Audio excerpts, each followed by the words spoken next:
Hello, everyone. My name is Katie, and welcome to Friday's Let's Sew Together Sew Along. Oh my gosh, I just messed that one up.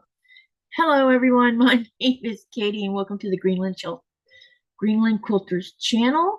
This is Friday, and we're going to sew and chat. And today we are going to do block number 18 of the 1,000 block book. I can't believe it. We are on number 18. Isn't that exciting? I still got a long way to go because I want to make a good size quilt out of this. So anyway, I'm going to show you the colors I chose, but give me a minute to get everything straight. Okay, and yep, I'm foggy again today. Things are the same as they were yesterday and the day before and the day before and the day before. But we are going to muddle through anyway. Okay. Hi, Jean. Hello, Pat. Hello, Robin. And Andrea was the first one in the chat today. Okay. So we're doing focal point, and I'm going to show you the block. Hi, Terry. And this is the block. And this is the layout of the block. And I'll show you the colors I've chosen to do this go around. Now, I haven't got it laid out on my, normally when I'm at my best, I have it all laid out and everything. Some stuff's already been done, but not today. So we are going to be going through each step of this block, but I wanted you to see the colors that I intend on using. Now, in the book, it's only using a light background, a warm color, and a dark color. I'm using 2 warm colors and 1 cool color. So what you have here, as you can see, I'm using, oh, sorry. So these are the colors I'm going to use in this, and it may not look like much right now, but I think it'll look like a really cool block when it's done. So I'm going to use this orange for the square to square part, which is the center of the block. I'm going to use the turquoise for the flying geese portion and for the 4 half square triangles that go on the corner of the block.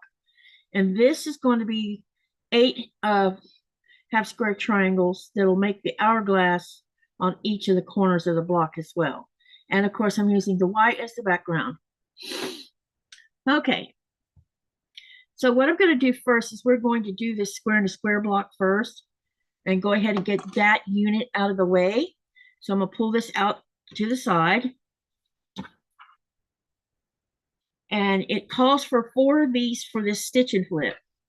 And only 1, since we're just using, I'm using the background for the back in the middle.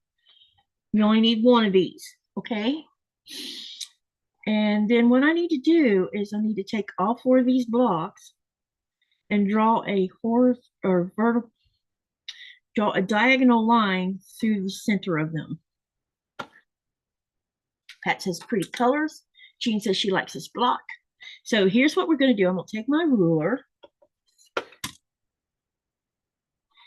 and I'm going to draw vertical lines right through the middle of this because this is for a stitch and flip. And you just need to make sure that you got your ruler where it's lined up pretty good. And I'm going to do 4 of these.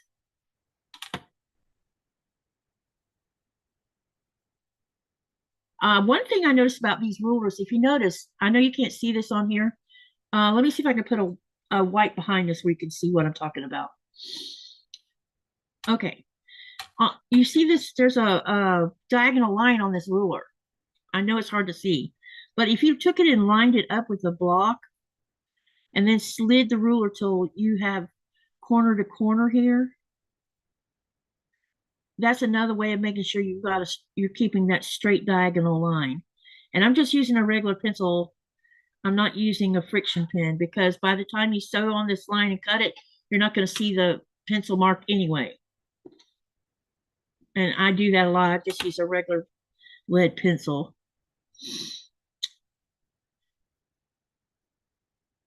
As far as I know, I've never seen it show through anything.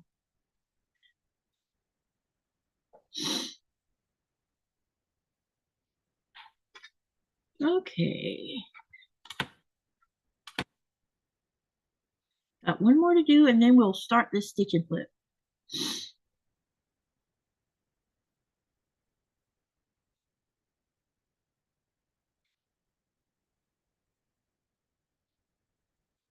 Okay. Let's set the ruler aside. Now what I'm going to do is I'm going to go ahead and I'll use pins. I need to move this out of the way too. And set my, I need to change my foot because we're going to be doing diagonal sewing.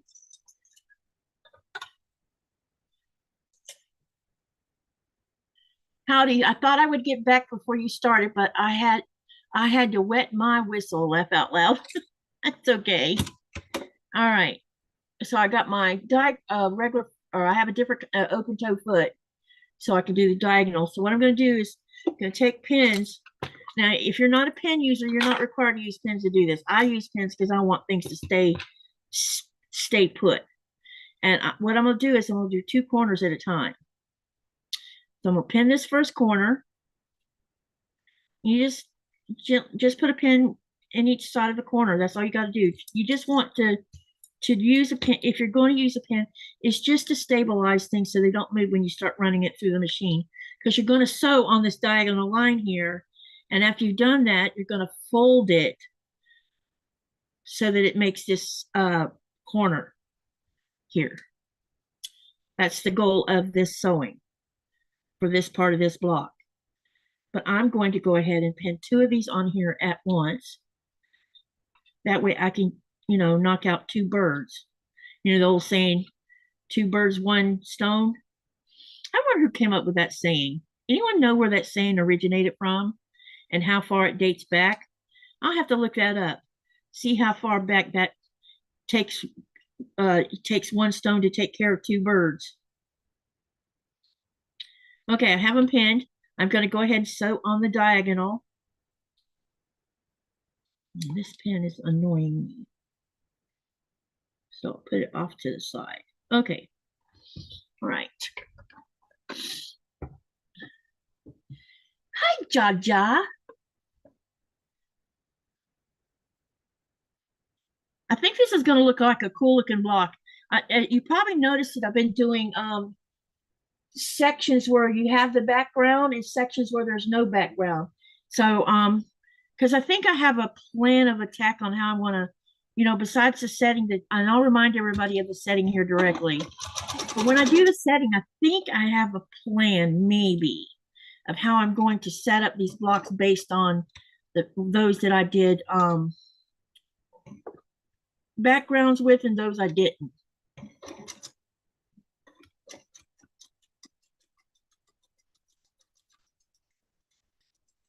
I'm sewing 2 corners now. I bet everybody's glad the weekend's here.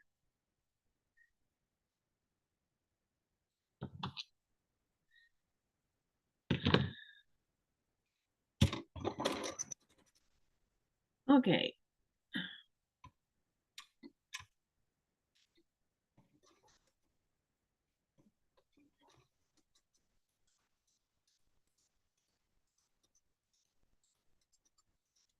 All right, we got that done. Now I'll bring it over here so you can see what I've done. Okay. All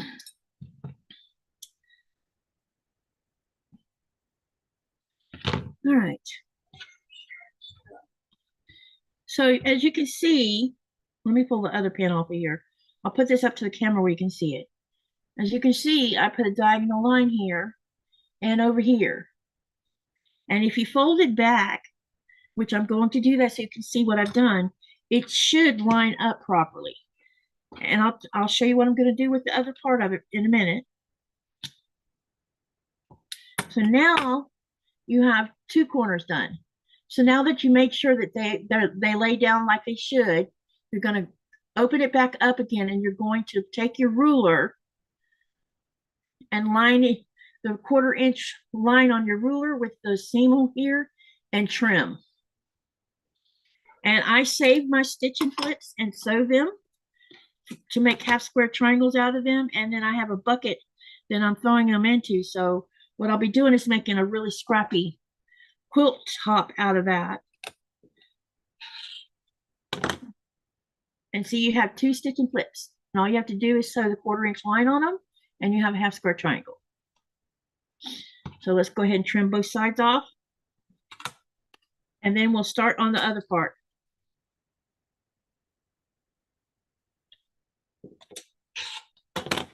Okay.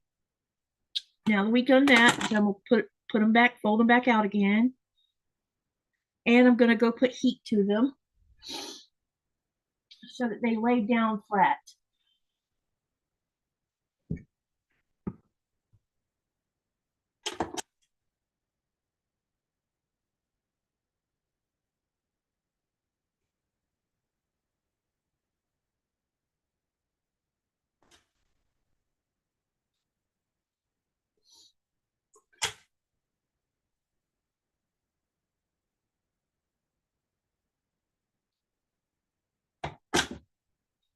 Okay, we got that part done. Let's go ahead and put the other 2 on. Hey, Sylvia, welcome, welcome. So what is everybody working on this weekend? What's your plans for this weekend? What do you plan on working on this weekend? Share with us what you want to work on this weekend, or if you just plan on chilling out.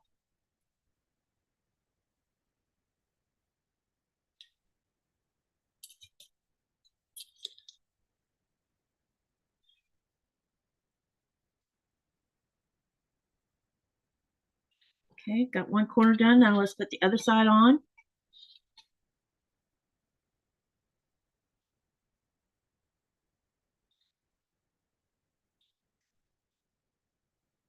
Sylvie says, "Hi everyone. Hope weekend finds you healthy and happy."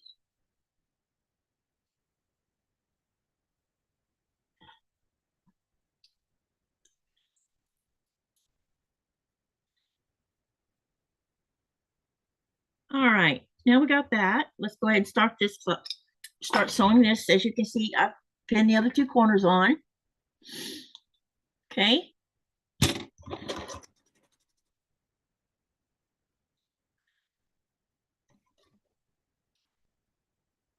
And then we're just going to do the same thing as I did on the other 2 corners.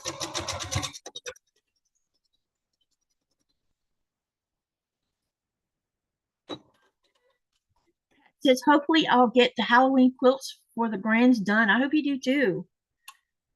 I bet you're excited about doing them.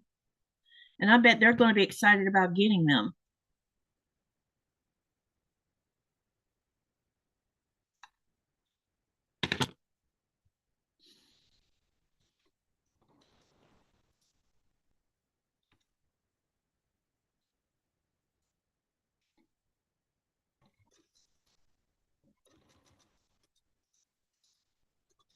Whoop, hung up on a needle. Let me move that one.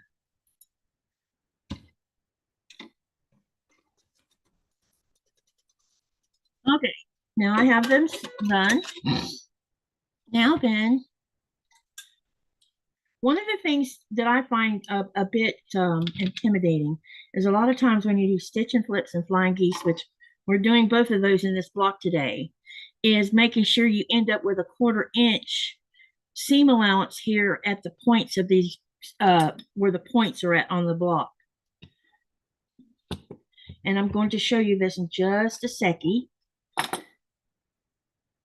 And sometimes, like with flying geese, I find flying geese a pain in the butt, to be truthful. And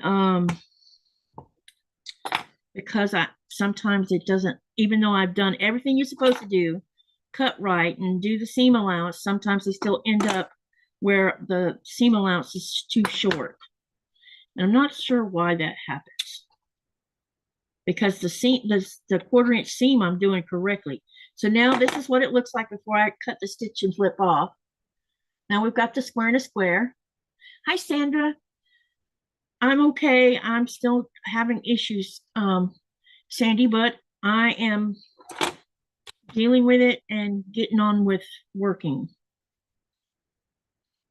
until at least until sometimes I've been doing a little bit of stuff around the house, just trying to stay a bit active and not be in bed all damn day.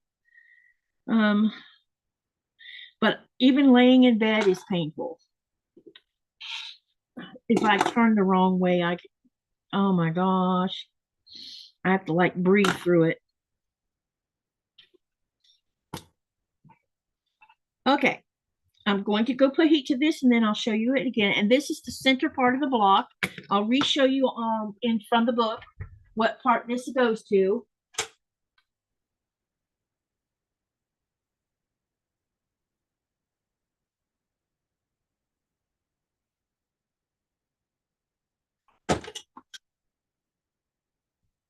Okay.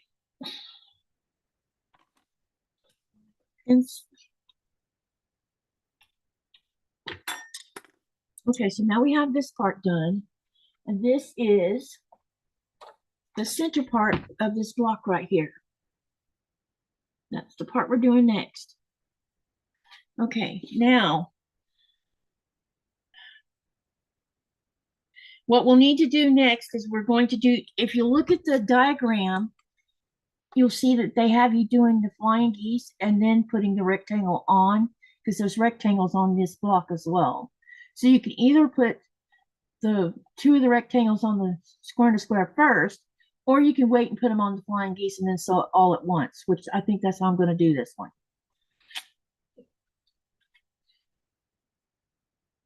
At least I think that's the plan. Okay.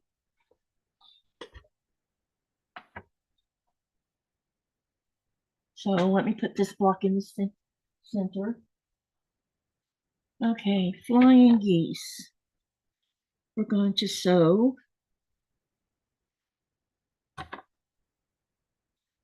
use dark B. Yeah. I've already cut the triangles here.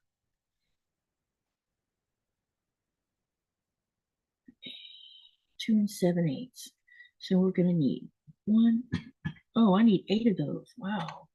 I might not have cut enough.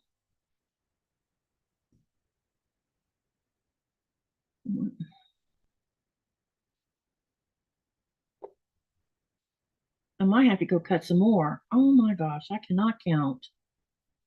Okay, so I'm going to swipe some from this other one. Yeah, I'll have to go cut some more here directly, but that's okay. Yeah, all right. So basically, we're going to cut these. I think I did something wrong.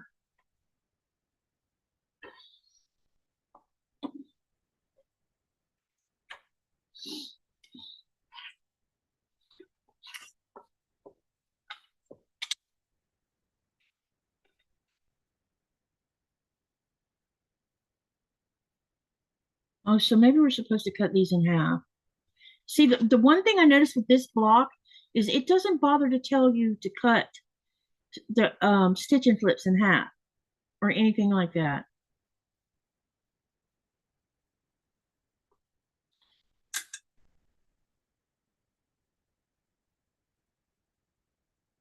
It says use black dark B and cream A to make 4 flying geese units.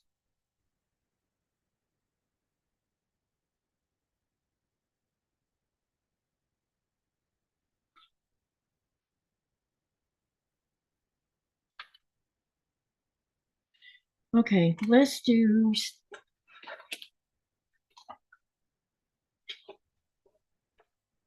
Sandra, this is from the 100 Blocks book. And this is page 316, block number 618.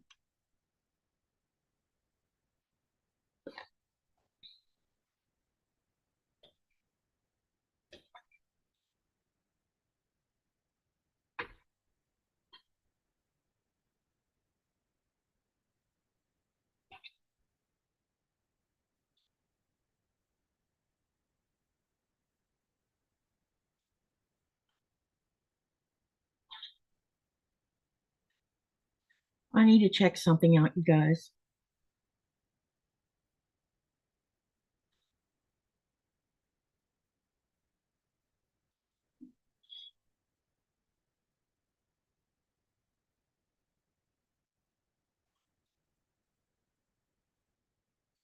Okay, maybe I'm just supposed to cut them in half. All right, so maybe I didn't miscount like I thought I did. Okay, let me cut these in half and this should be okay. If not, we'll be redoing this part of it. So let me go ahead and cut them in half. And we'll test run one before I cut any more. Okay. Normally I would have already did some preliminary checking out of this, but with my pain levels, I'm just not thinking properly. All right. So what you're going to do is you're going to line that first triangle up here.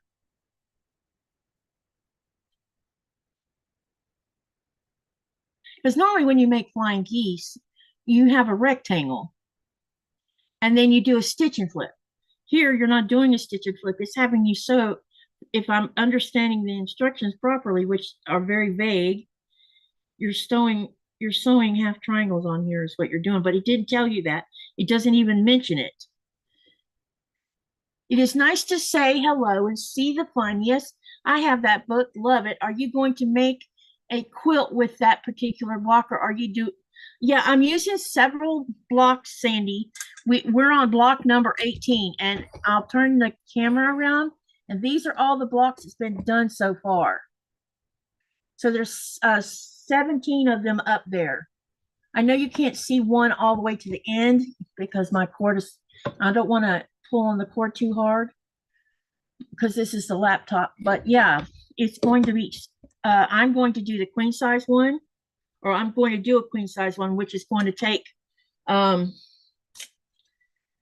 think 31, 30, 30, 31 or 32 blocks. I can't remember. And we're not going to be finishing this until after the first of the year because this is a year-long project that I'm doing.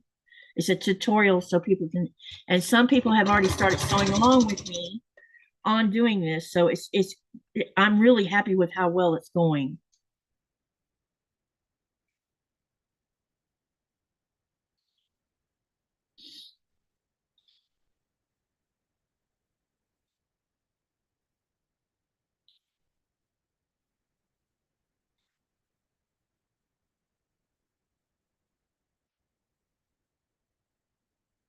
Yeah, they're 1,000 blocks. Yep.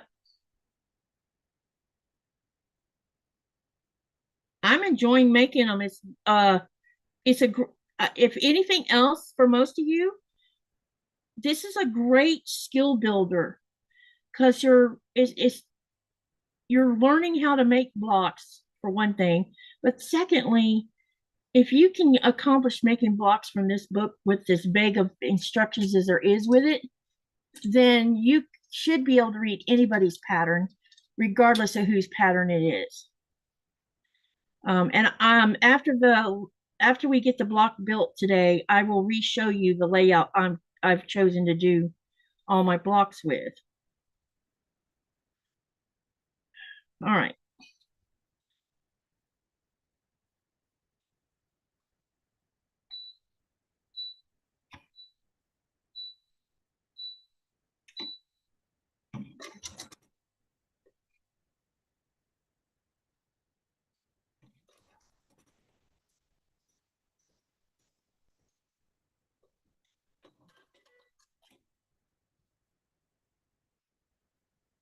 Hi, Cindy. Okay, so now I'm going to take this one and fold it back. And yep, these need to be bigger. Okay, so what I'm going to do is I'm going to go over to my cutting board and I'm going to cut bigger squares. So because based on this is wrong, especially up here at the top. Okay, this is okay. This is how we learn. I'm just going to rip this out. And I'm sorry I don't have any wingmen with me today to help. So I'm going to be having to step away from the.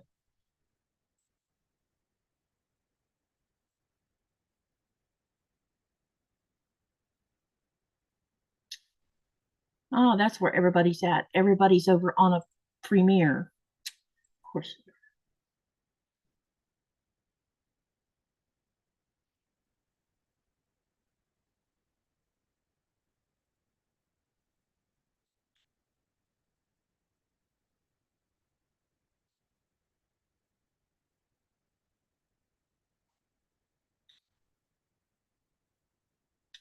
I'm sorry the channel's so slow. Maybe I should just stop.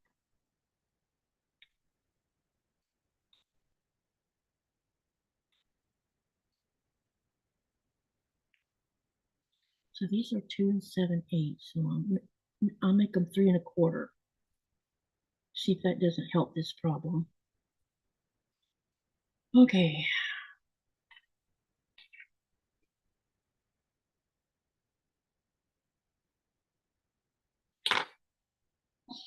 I'll be right back. Jaja says she's here but cutting fabric. I'll be right back and we'll cut some more fabric. Hey, Cindy. You ran out? No, I have issues, so I'm going to have to cut bigger squares.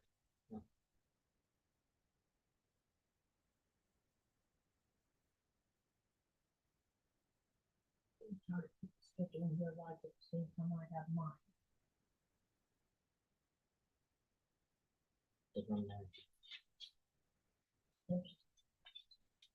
I'm not sure who's reading the live mine, but it's at the same time mine.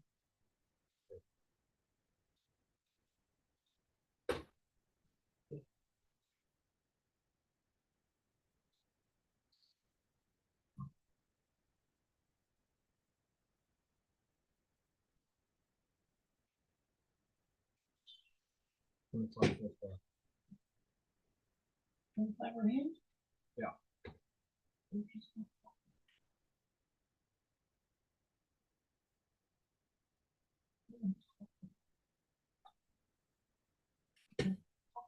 More feedback from my YouTube channel. So I get credit for that.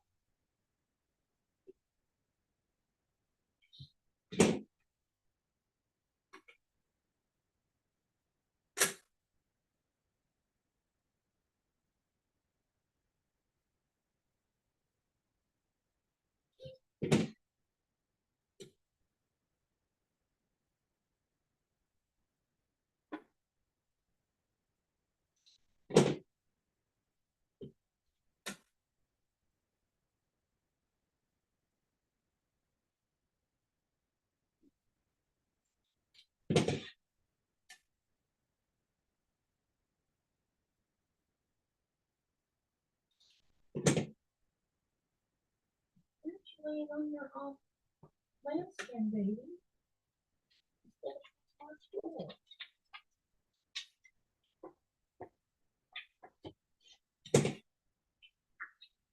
Uh-oh. That doesn't look right. That's because it's not right.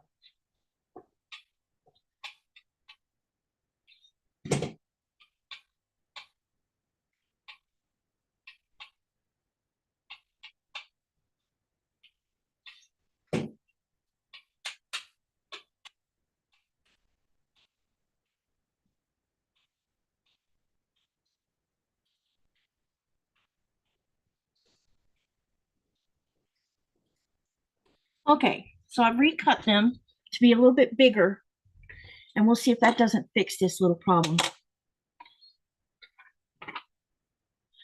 Hi, Sherry. Premiere of what? Sherry can tell you the premiere. Hi, MS Quilter 24, Janet. Welcome to my channel. I think this is the first time I've seen you here. Apparently there's a premiere going on at the same time as my live.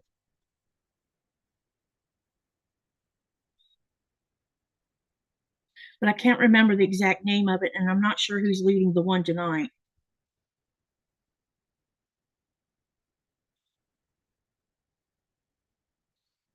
Okay.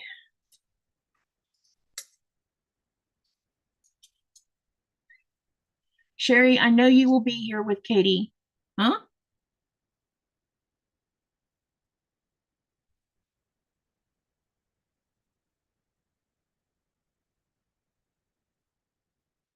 Your channel is just right in this busy world. Okay, thank you.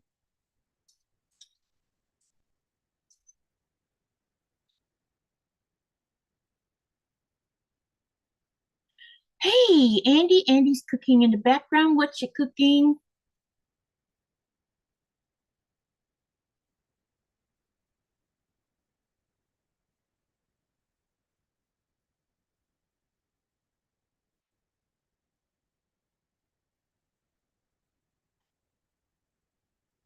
Hello, Jennifer. I think that's prepped is Jennifer, I think, not Jessica. I always get them backwards. Let me know if I got that right. Prepped if if you're Jennifer or if you're Jessica.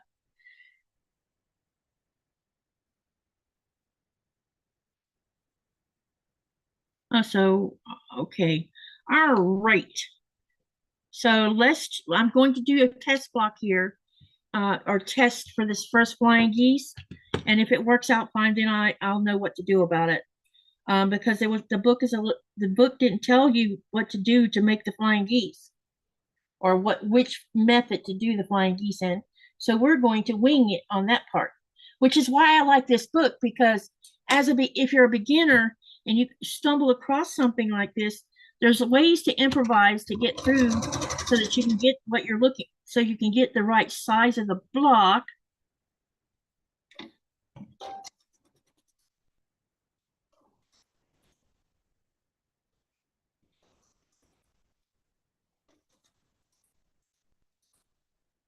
Okay, now let's see if this looks right.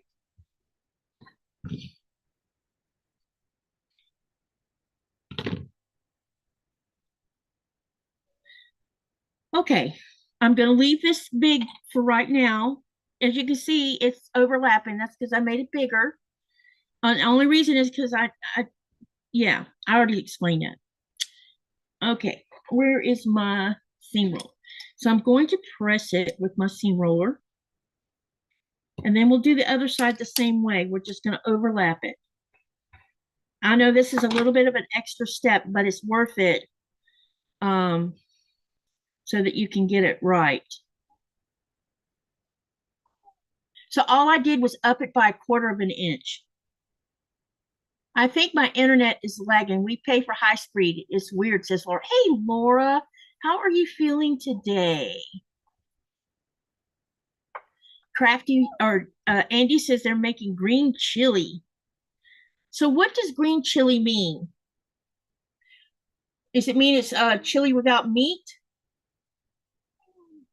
Because I don't know what green chili is.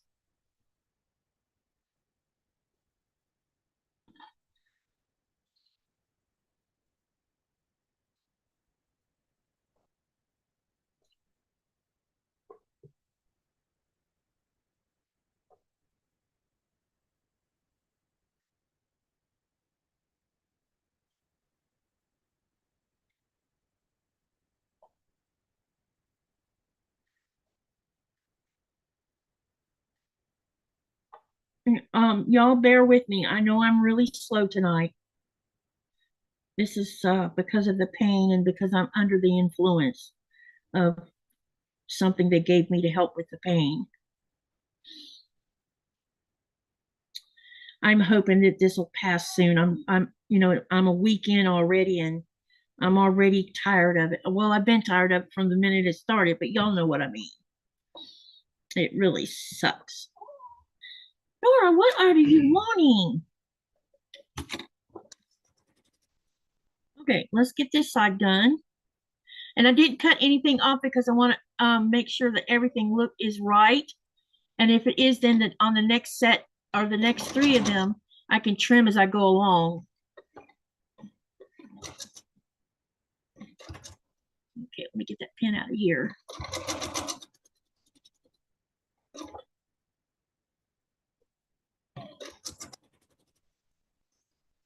Right. Got this first one done. And what I'm going to do is take it over to the iron and press it after I open it up so you can see what I've done. Yeah, I'll be able to trim this down the way it's supposed to be. And Laura, did everything turn out good on your last test? Asked Sherry. Pork with hatch chili peppers. Okay. Laura says, I'm feeling well. I have test on Wednesday and the doctor gave me the all clear. Oh, congratulations. That means you're on the mend. That's outstanding. Asa?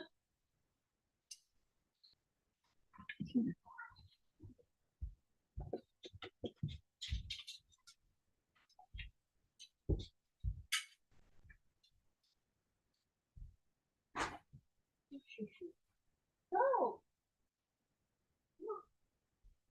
What? Oh. It's not. And I don't know what you want. You fed her, right? Yeah, I fed her.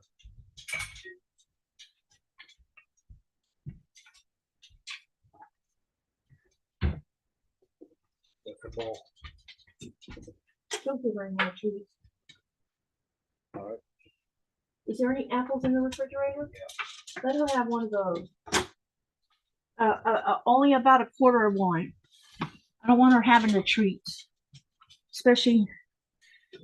Okay, I know this doesn't look right. But now I'm going to trim it down. And I also need to look at the book because I know what size the center block is supposed to be.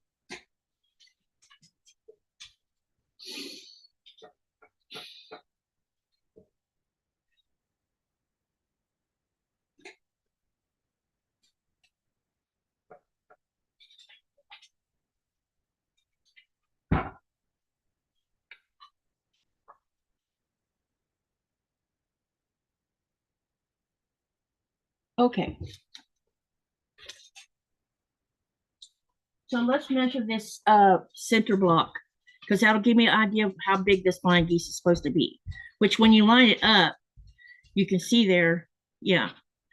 Okay.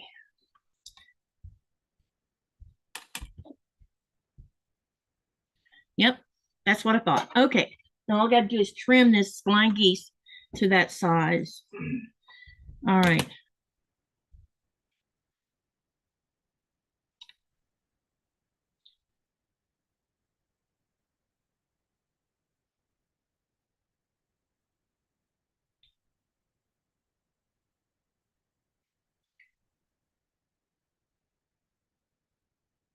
Hmm.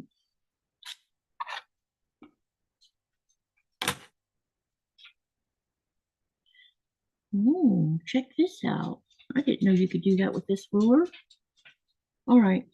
Where's my... I know we were worrying about you, Laura.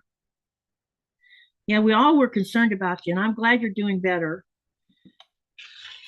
And I hope you continue to be on the mend and no more problems.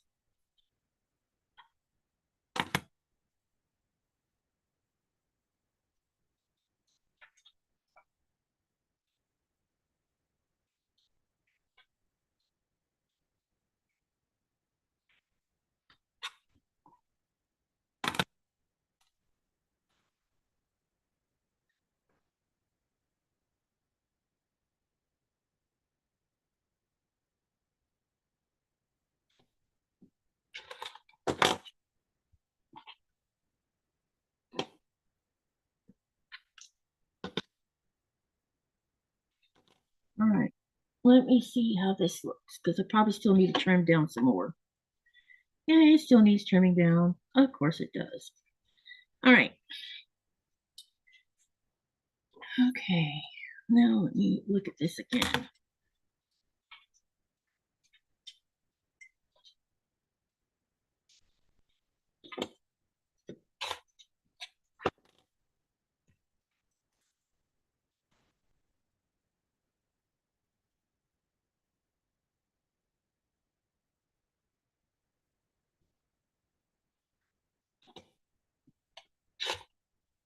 All right, now we'll check it out again. Perfect. Okay, now I know what to do. Okay, so making these half triangles a little bit bigger will resolve my problem. So here's what the first flying geese looks like. Hey, Raven. Let me see here. Laura says all the tests were positive. Now I have to regain my strength after being bedridden for months. Hi, Nancy. I'm okay. I'm still in pain, but I'm okay. I'm just muddling through. I didn't sleep last night at all. Couldn't sleep. So, but I did get a nap earlier in the day, which was a good thing. I don't think I may have slept maybe 2 hours. Let me see here. Thank you to all my quilty friends for keeping me excited about quilting. I won't and have to get back to my sewing room. Raven says hi. Uh, Andy says she's stirring. Laura says, Katie, if I'm being 100% honest, I thought I was dying. God had a different plan for me. I'm so grateful for all the love and prayers from the community. Yeah, we don't want you going anywhere. You need to be here with us and with your husband that you've been married to for so long. So I'm glad you're on the mend. That makes all of us very happy and more, you know.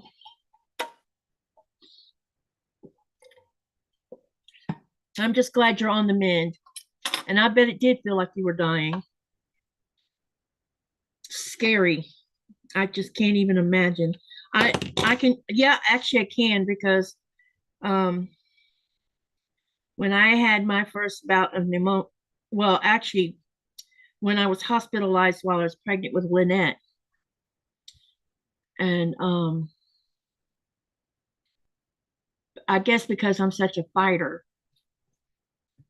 and have been my whole life, because fighting to breathe and stuff. And when I got took to the emergency room that day, the doctor told my first husband that he was surprised I was even conscious, because I wasn't getting air, the baby wasn't getting air, and my blood pressure was skyrocketing because of all the stress that my body was going through. And he couldn't believe that I hadn't had a stroke, because my blood pressure was like 300 over something. It was insanely bad. And it wasn't the pregnancy that caused the high blood pressure, it was the asthma that caused it, because I was in distress.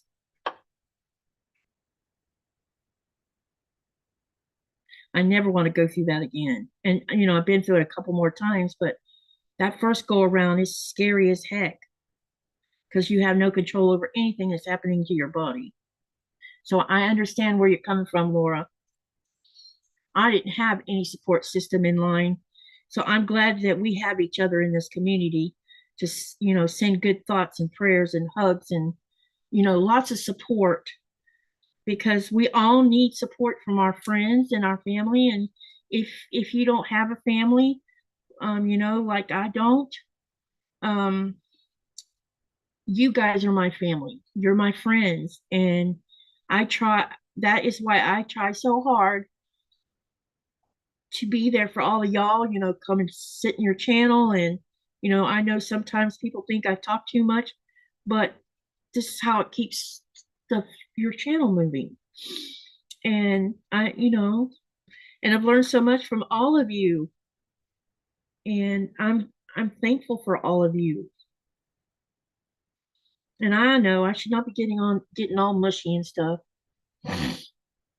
I'm a bit emotional because I'm in pain. So there's that.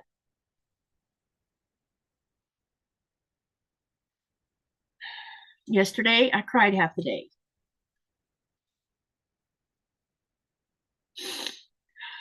Okay. Let me see. Andy says it's like a stew, almost with potatoes, tomatoes, onions. Oh, that sounds tasty. Sylvia says, find your own speed, Lord. That's right. And to get your mojo back, like I was suggesting before, if nothing but sew scraps or something. It just anything where it just gets you behind the machine for, 5 minutes, or even if you do 5 minutes, that's better than nothing. A little at a time, baby steps to get until you get back on your feet. Baby steps. And we're all here to help you get your mojo back. Let's see. Raven says, today I found out the only ski flying jump in my hemisphere. Today I found out about the only ski flying jump in my hemisphere. So I'm trying to get my honey to go look at the fall colors in Ironwood, Michigan. Yes, please do, and take pictures and share with us.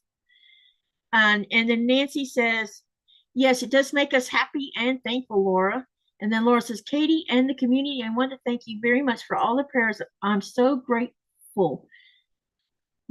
We care about you and we want you on your feet. And if we can all be there for you, that helps make it easier. And then Jaja says, we are your family. Thank you. And then Katie, Laura says, Katie, I've been there. My husband has been told that I was going to die several times. He told the doctor I was strong and would make it. Yeah, you keep fighting, girl. Never give in. Never give in. Raven says, thank you. I enjoy Myra. When Myra comes a lot, I think that's her name. Yep, that's her name. She's yesterday she had some kind of a meeting to go to, and I think she must be doing one again today. Because I haven't heard from her in the last 2 or 3 days. Sometimes she gets, I know that they put her mom finally agreed to go into a assisted living facility. And so they've been working on that with her. And also, I guess they're going to put their house up for sale. Myra's going to put her house up for sale because they're going to move to her mom's house. And I guess I think the plan is to buy her mom's house. And so there's probably going to be a lot of going on with that. Because she'll be back up in Panama City. She lives in just a bit north of Tampa right now. And so that's quite a drive between there and Panama City, because Panama City's her hometown. She's a Panama City girl.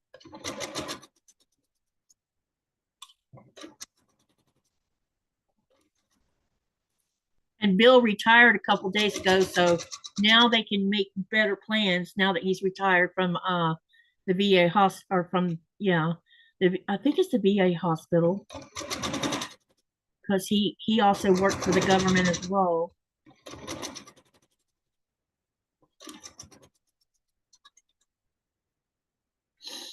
Hey, Carrie, welcome, welcome. Myra's a lot of fun. Me and Myra have known each other for so long, and the reason we call each other Sissy is because she's like my sister, and she thinks of me in the same way. And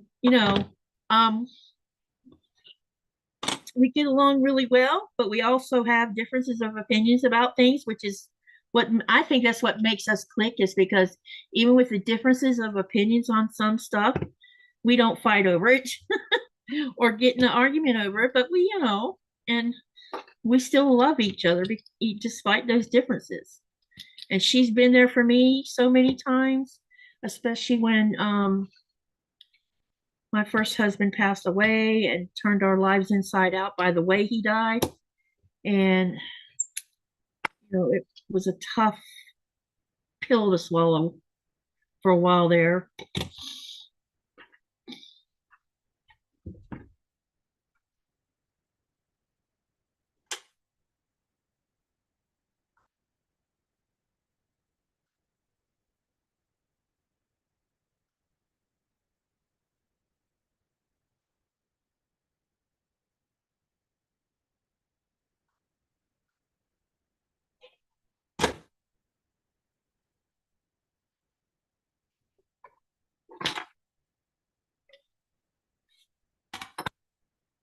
going to go ahead and cut my doggy ear off of this so I don't have to deal with it later. Or off the one side anyway. So we're going to get this flying geese done, and then this slowed me down a little bit, but that's okay. This is a good learning for me and for anyone watching me do this. So anytime you discover that your flying geese are not working right with half triangles, you can always cut a bigger block, bigger square, cut them in half again to make your half triangles, and then put them on here. And since you're already going to know what size your flying geese are going to be supposed to be, then all you have to do is use your ruler to trim them down to the correct size.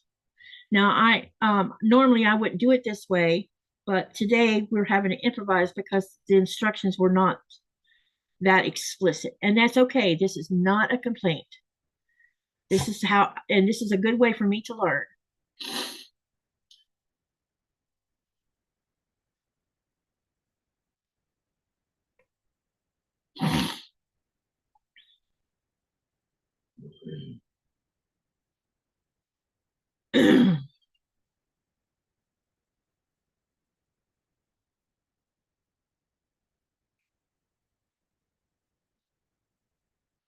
Okay, let's get these lined up.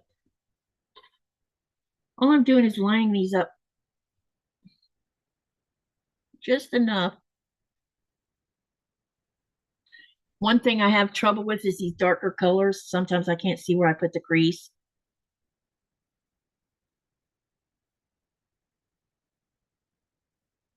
And so I'm just going to stick a pin in there where I can see it. All right, now I can see it. So I'm just lining them up. That way I know I have the two half triangles lined up. And then I'll pin it and we'll sew it. And then we'll trim down. So some people have already, I know we got some more people in the channel that wasn't here earlier when I first started. What will you be working on this weekend, those of you that haven't already told us what you're working on? And don't forget to do the poll up there. The poll is about, let me read the question so you'll know what to do. What do you spend the most money on?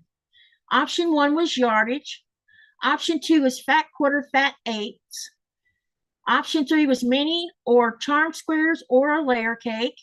And option 4 was a jelly roll. Wow, y'all are, a lot of y'all are right up my alley on the same way of thinking about what to buy.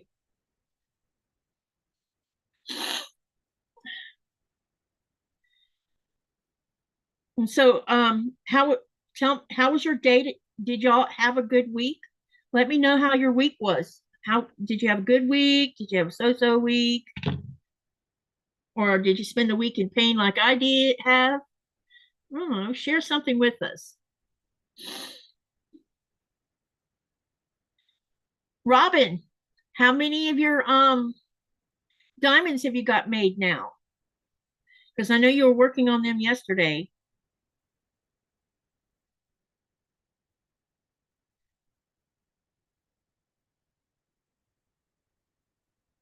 And I saw your post of how many you told me you've made so far, but have you made some more?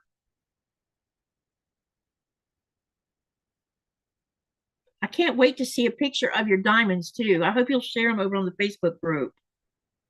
Or you can share them over on my community tab.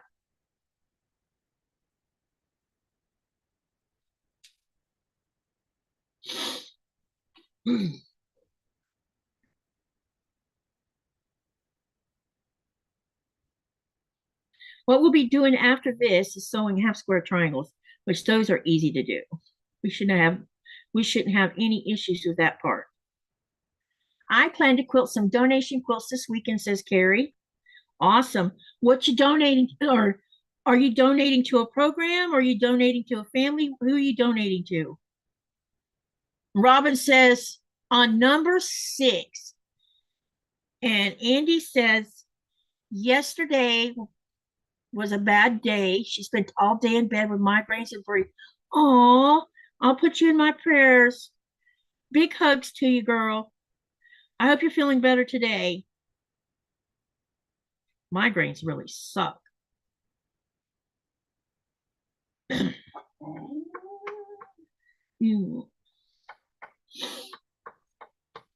Raven says, I need to work on putting fabric on mini bolts and getting it out of bins. I also should finish straight line quilting this one quilt so I can get it over with. Hey, come tomorrow on my live with your quilt and sew with us, and you work on quilting your straight line quilt.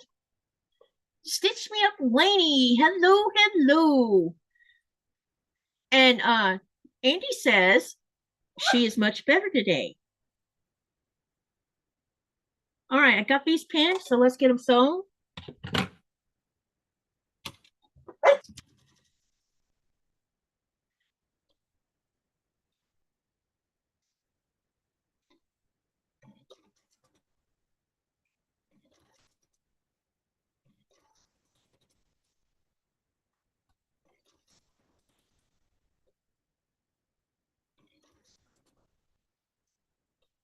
Once I get all these pieces done, where it's the flying geese and the half square triangles, then I'll lay them all out on the design board and show you what we still got to sew together, because we're going to be sewing this block in quadrants as well. And I hope I'm not too boring today. I know I'm slow today. I'm sorry about that.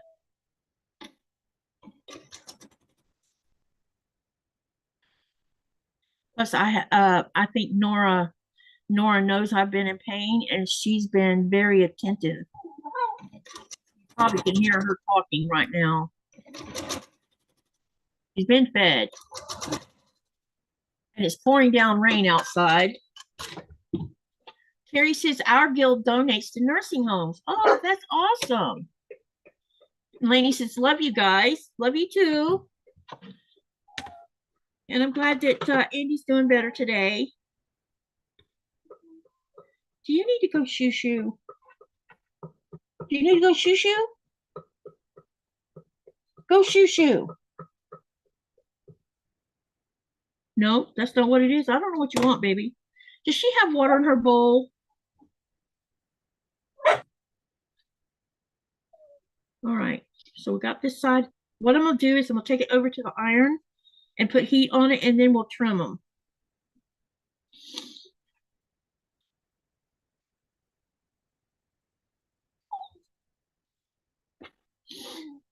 Raven says, I hope I'm not home tomorrow. You should look up Copper Peak in Ironwood. Oh, take lots of pictures.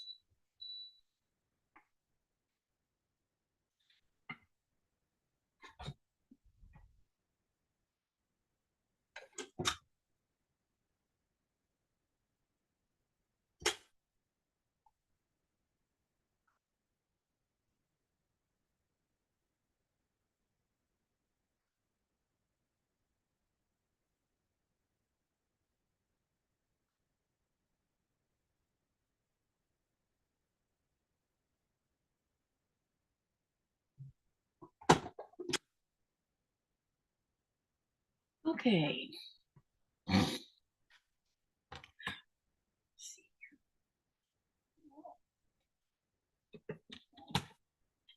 I'm going to go ahead and trim these up.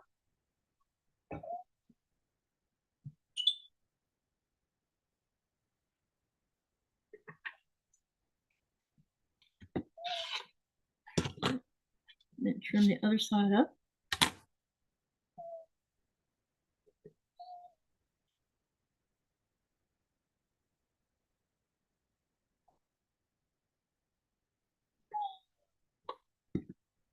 Okay. And then we just have to trim up this side here, because these need to be a certain size.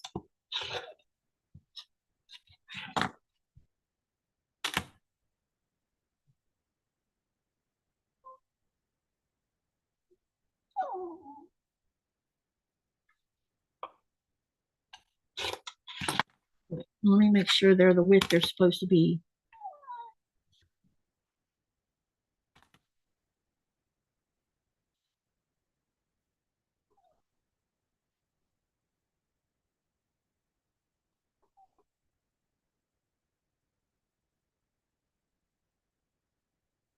Interesting.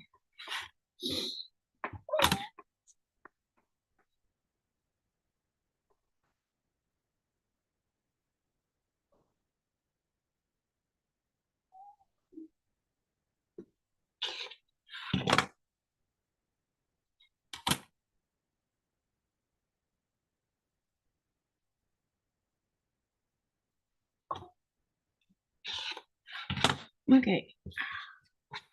Here's number 2.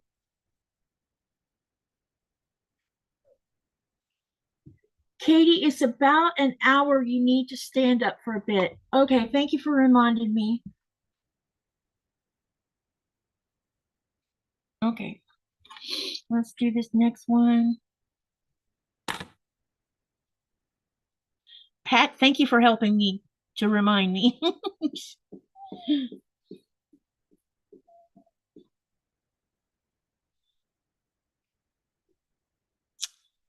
This is so weird sometimes.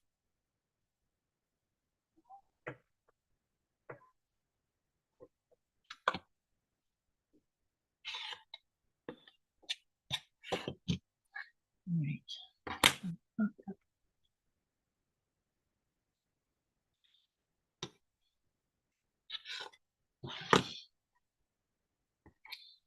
And then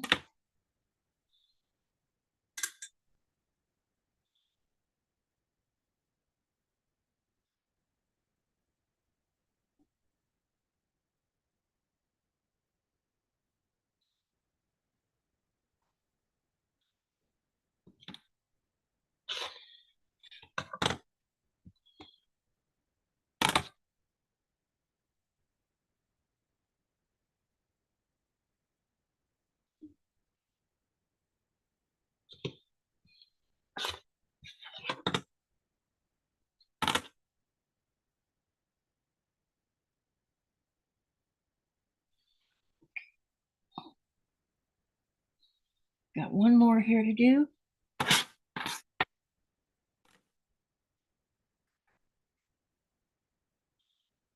And we're going to be chugging along here, getting it done.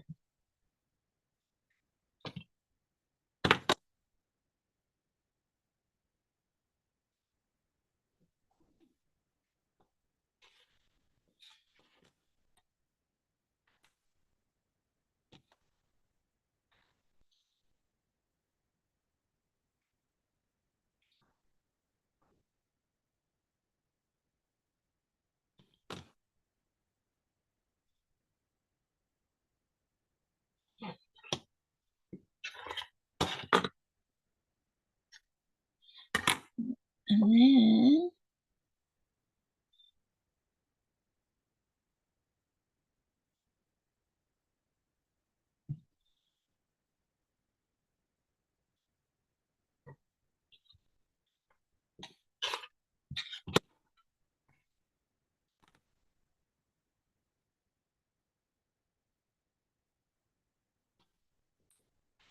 okay, now we got that done.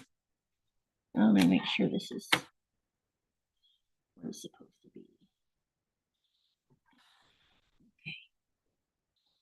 Okay, let me show you how this is going to start looking like. And then I'll progress to doing the half, we'll progress to doing the half square triangles. So let's start with setting up the parts of the center part of the block. So this is the center here. Okay. Then we're going to have, uh-oh.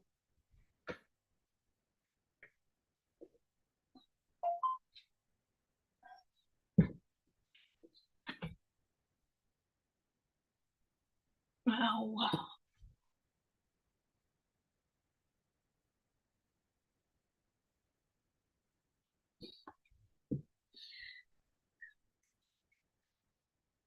Okay, sorry. Ouch. All right. All right. Let's move some stuff out of the way here for a minute. So you're going to have a rectangle here. There'll be rectangles all on all 4 sides.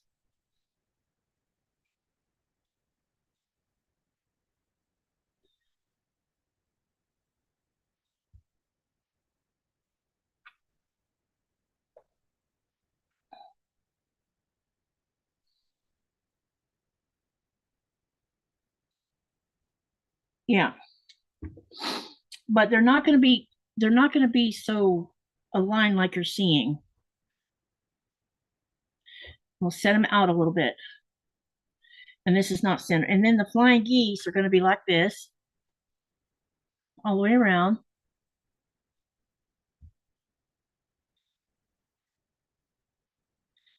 Okay. Now what we're going to do is start building the half square triangles that we need to build. Those come next because you'll see here I have corner blocks too. Uh-oh.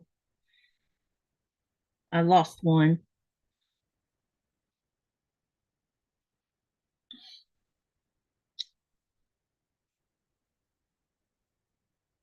I'll find it in a minute. It's probably right here in front of me. Anyway, there's a corner block down here too. Okay, so let me move it out of the way.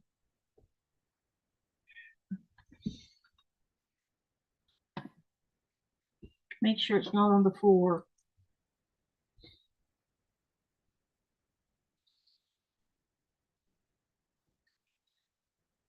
Okay, so now what we got to do is I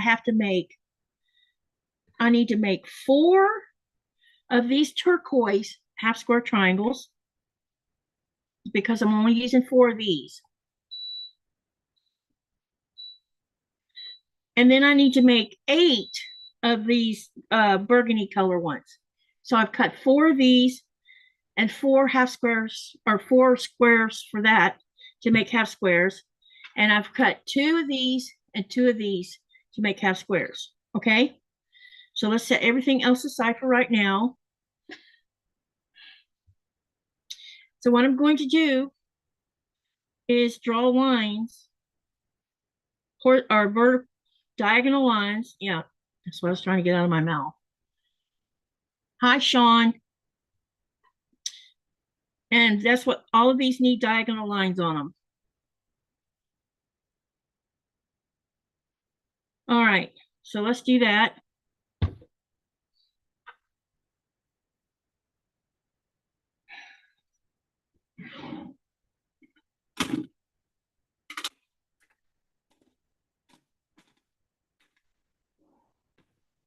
Ruler.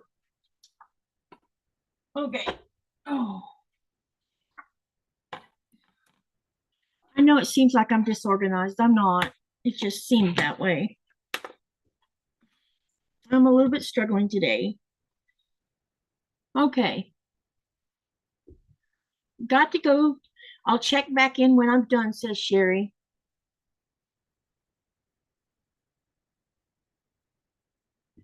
Raymond says, Katie, I like the print you're wearing. Purple and paisley are 2 of my favorite. Oh, you saw my pants? They don't even match. Oh, Laura says, I joined late. Are you feeling any better? No, I'm not. Katie, I like the print. I got that one. Sean's here. Hello, Sean. Hey, Quiltanon. Welcome, welcome. Trying to catch up on the chat. No worries. They aren't going anywhere, says Sean. Who's not going anywhere? All right. And then Sean says, no worries. Take all the time you need. Okay. Yeah, I'm having a little trouble today. It's because pain is talking to me and it's making it difficult to concentrate.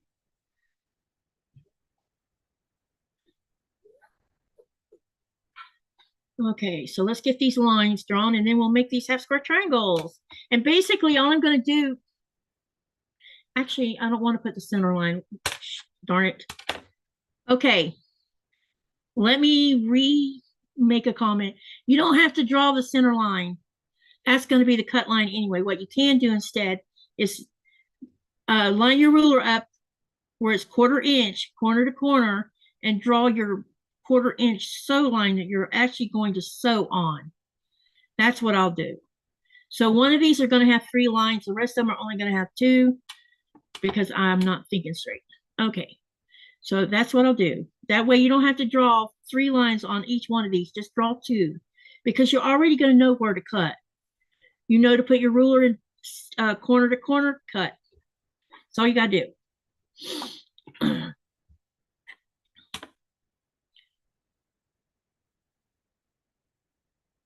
So let me get these lines drawn. And I'm drawing, using, like I said, just a regular lead pencil, and I'm doing it very lightly.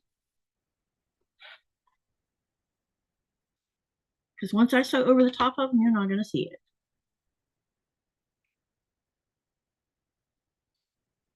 It's just, I have a bunch of friction pins, and, I don't use them a lot.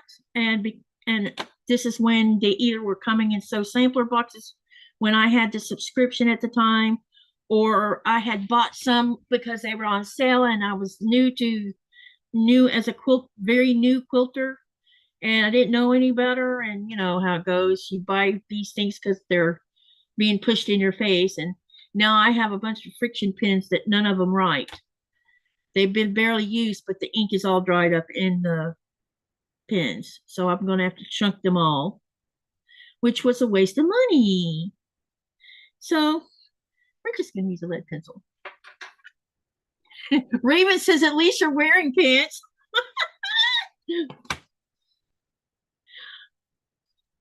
Yep. I don't think I want to flash anybody. They might fall over.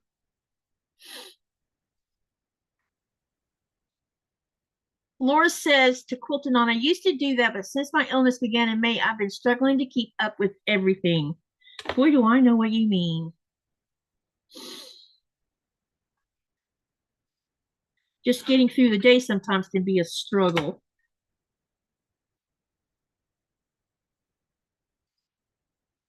But I'm still glad I'm alive and not somewhere else. I prefer to be living. Sean, how was your day today? Been working on anything special this week?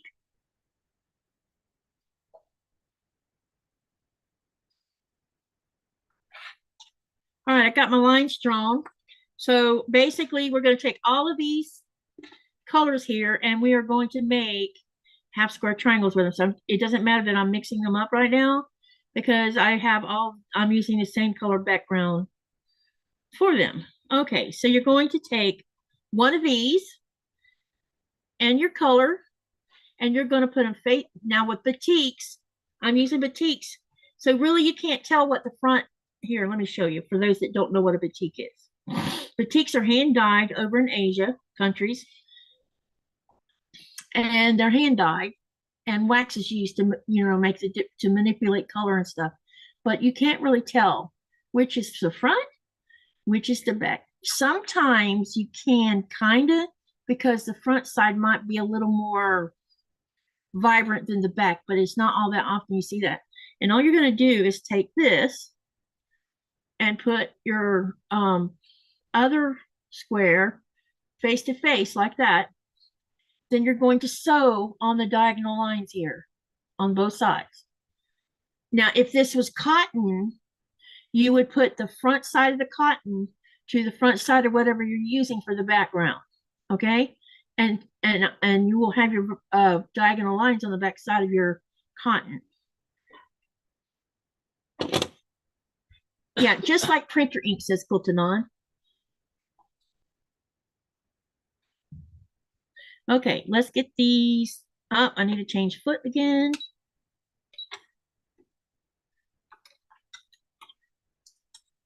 Go back to the other foot because we're sewing diagonals again. All right, let me set my stitch. Okay, let's get started.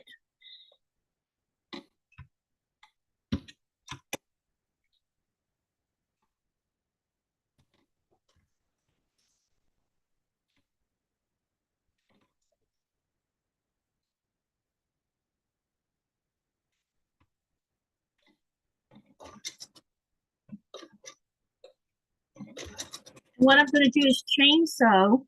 So I'll be sewing all of these on one side, then I'll turn it around and sew on the other side. That way I can do them continuously. Don't forget to hit that thumbs up like button. Thank you, Pat. I had no idea they had a front and a back. Sometimes you can't see the front and the back of a batik. Rarely can you tell the difference. Every now and then you'll come across one where it looks like the backside's not as vibrant as the front, but that also could be just your eyes teasing you.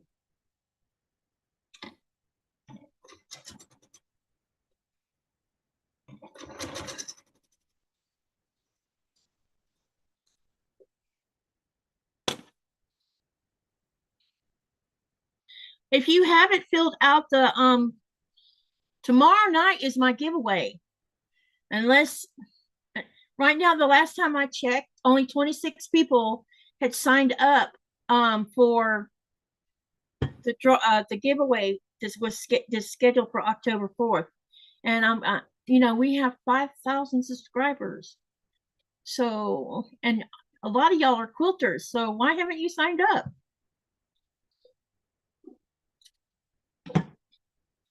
It never hurts to take time to do it because you might be the winner.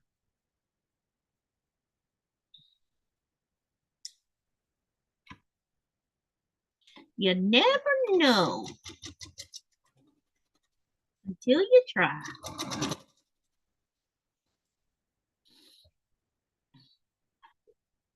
Don't forget, wait. Andy says, yeah, dollar. Yeah, that's what I meant. Or that's what I was trying to explain badly.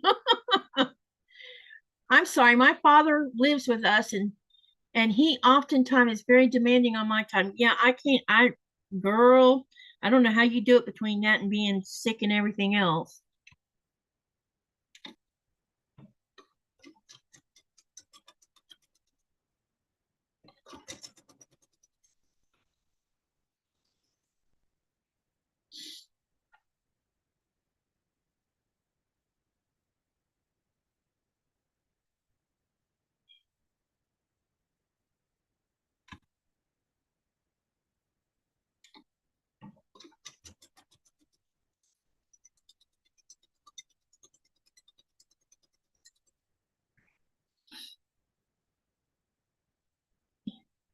Sean says it may be a 10,000 giveaway at the growth you're having. Yeah, let's, I don't even want to think on those lines.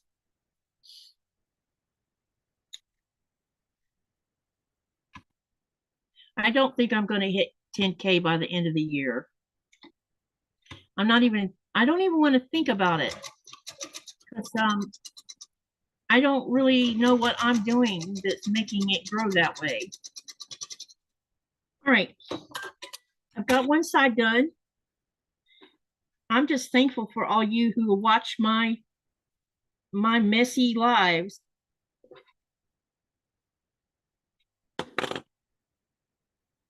I can tell you that I've been trying to make more shorts.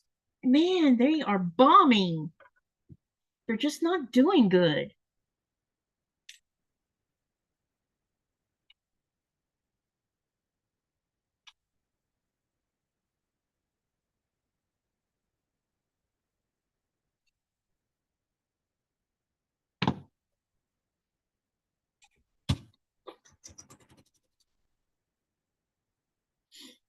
Okay, we need to sew on the other side. So let's get this one lined up.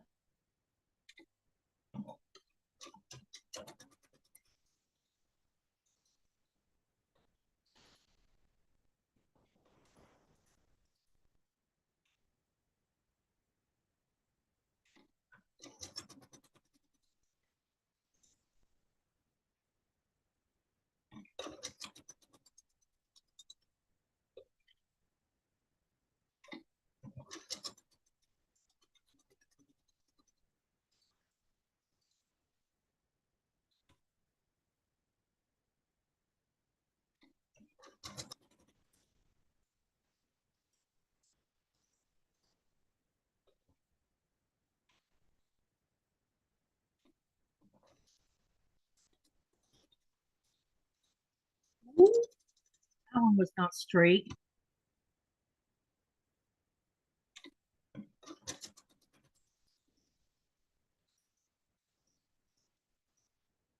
Okay.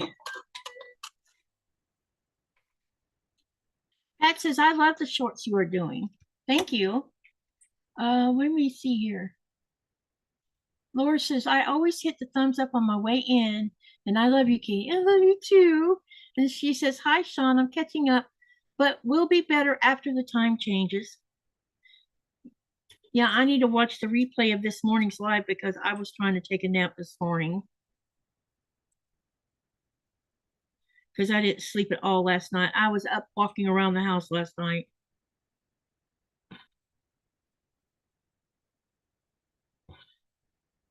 I couldn't lay down because I couldn't get in a spot that didn't hurt. Okay, now, so I'll show you on the back side of this darker color. I have two diagonal lines, and what I'm going to do now is I'm going to cut this down the center.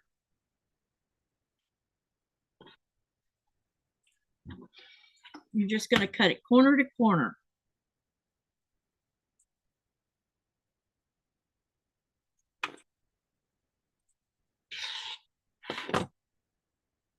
Carrie says it's very simple. You're kind, real, and fun. Aw, thank you. Yeah, I don't know how to be fake. You're everything I do, whether it's good or if I mess up in a live, you're getting it all. I'm not going to cover up because what's and I hope that when I do make mistakes, like if I do a block wrong or maybe my tutorial was a little bit messy, I'm hoping that someone can learn something from that they can carry over to whatever it is they're doing.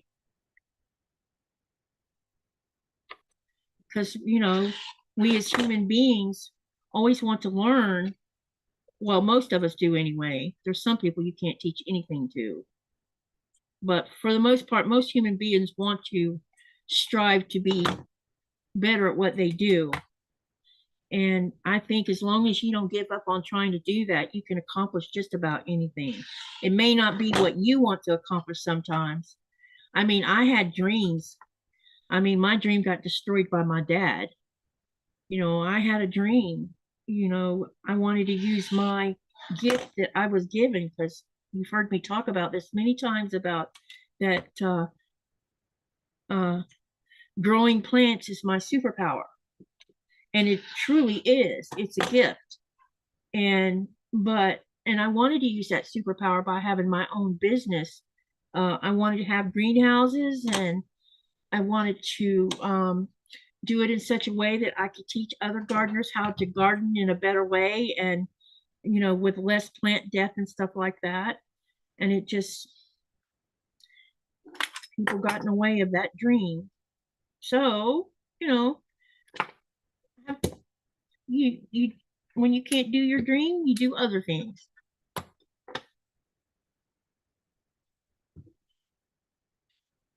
So Sean says, people like what you do, keep it up. Love your message, love your kitty, love you, love you, Katie. Thank you, love your messages. Someone made a comment the other day. I don't remember who it was. I posted on my community tab about what's been going on with me this week, because I kind of been vague and just saying last week I just posted there will be no live, and I didn't give an explanation as to why. And so finally Nikolai's like, some people are writing, I know, and I knew they were writing like, I hope you're okay, we're worried about you. Several people commented to those things, and he says, you probably need to write something. And I'm like, you're probably right. So I sat down and I wrote this long post on my community tab. And I don't remember whose channel I was in the other day. And someone says, I have to go read the book that Katie wrote in her community tab. Because sometimes I just start writing and I can't shut up.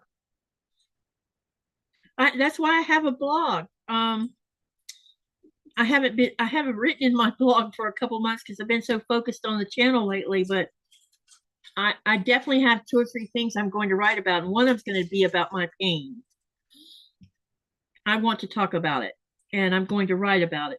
And the other thing I wanted to write about, what was it? It was something else. I'm going to write something about tourism, especially. It's more like a reflection of things that you know, while I tour guide that I experience with people who come through here. You know, I'm going to write a thing about that because I think it's a good idea to share these insights with people because sometimes, you know, you might strike a chord in someone. And they're like, oh, I know how you feel, or oh, I understand this. I wish I could have been you know, maybe I should have thought earlier in my life about being a teacher, but at the time I was so shy and introverted that I didn't think I would make a good teacher. But then when I was out at the college taking my two different, I was majoring in two different things, and a teacher came to me to ask me if I would tutor his golf course students in woody plants and herbaceous plants. And I'm like, you want me to teach them? And he's like, yes, because you have a 4. And it was because I had a 4.0 in those classes. And because I love plants. And so learning the names of them and learning what they look like and how to identify them was like second nature to me. Can I explain why that is? I don't know. I mean, there's just things I notice about plants that most people just don't even see. And I said, sure. And when I started tutoring the students, and I was tutoring them in such a way that um, it was my way. This is how I learned to associate a Latin name with this particular plant based on something that's unique about a tree or a shrub or a flower. Because a lot of times a Latin name will have something in it, will trigger your brain to say, oh, that goes to that plant. And, you know, after I did the whole semester with these students, because a lot of them had to repeat the class. That's why they were being tutored, because they couldn't pass they were golf course students majoring in golf course something in operations, and they couldn't get their degree without passing those two classes. And by the time they took their final exam, they all passed, and that made me feel really good. And I realized that I like sharing things with people, and I also have this need to continue to learn. I feel like that if I'm not learning something, you know, what's the point of being in life? And I hope that didn't bore everybody just now. Sorry. Okay. I need to learn so much online. I need to get started myself. I'm trying so hard. I'm afraid because of other people who can get in and other people who can stalk you online. I became afraid. You know, at some point, I understand about the stalking thing. Um, having come from the IRC age, because that's where I started my internet journey. Um, there's definitely trolls out there, and some of them are mean. Some of them can, you know, they know how to hack or whatever. But if you set up all your accounts when you're setting up accounts, if you put the right kind of password in, and you know, you always, I can't explain to you exactly what I mean, but I have never, knock on wood, no one's ever hacked any of my stuff. And it could be because I use such a weird password. Who's going to guess it? But at some point, when I started doing YouTube, um, y'all see me for who I am, and I can't hide from that. And when we do get trollers in the channel, most all of y'all have been so gracious about it. We don't give them any attention. This is something Sean was teaching me. Don't give them any, when they come in and bother you, don't even act like they're there. Kick them out, but don't make a big deal about it, because that's what they want, is they want the attention. And he's right. They do want the attention. That's why they come in and do what they do. Some people just thrive on chaos and stuff. So when you're on the internet, you just have to do things to protect yourself. You don't put your home address on your YouTube channel. Don't do that. But and you don't necessarily have to put all of your real name on there either. I mean, y'all, you know me by Katie, but some of you know what my last name is, but you really don't know my full name, and that would take a while to figure out, you know, but if you Googled my name, you'd eventually find me anyway.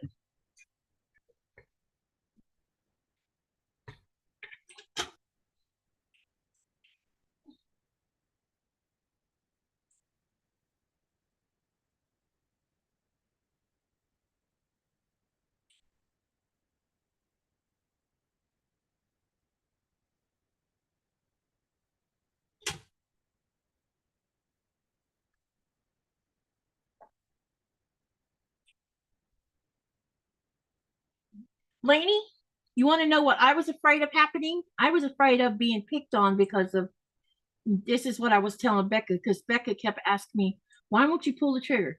Because I think that people will pick on me about my weight. And she's like, don't let people have power over you over that kind of thing. Just do what you want to do.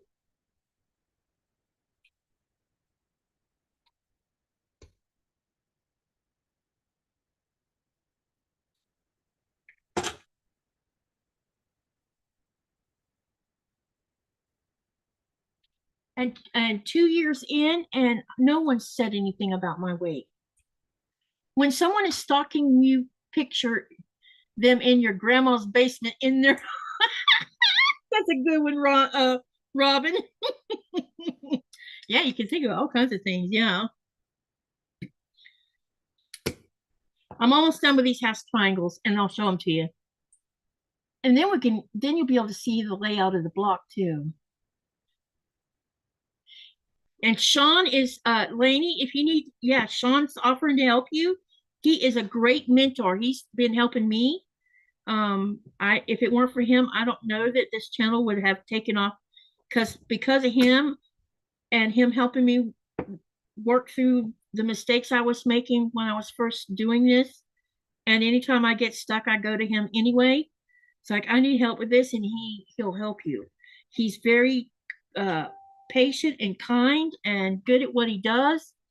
And yeah, he's a great person to get information from. Sylvia says, I was a speaker and I was stalked. It's not fun. I had help. It ended well. I'm glad it ended well and that you didn't get hurt.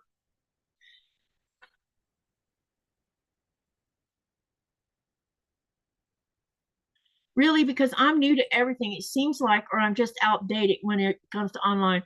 Um, Basically, don't be afraid to ask for help. And as Sean pointed out, he's willing to help you. And if I can help with something, I'll try. But Sean is the master of everything, I think. And because he knows a lot more than I even know. In fact, I wanted to mention something. Hey, Sean, I want to read something to you. Well, y'all all can hear it, so it's not exclusively for him. But I signed up for something. Let me find the email.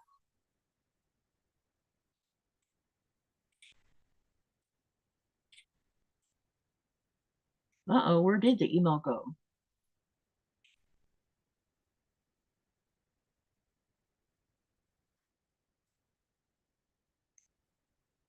Oh, it must have been in my other email. Oops.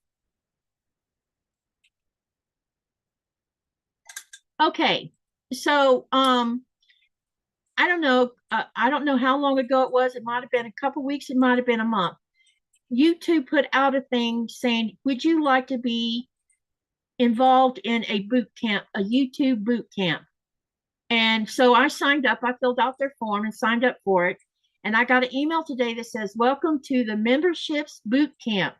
And it says, "Hi, Katie. Welcome to the Channel Memberships Boot Camp.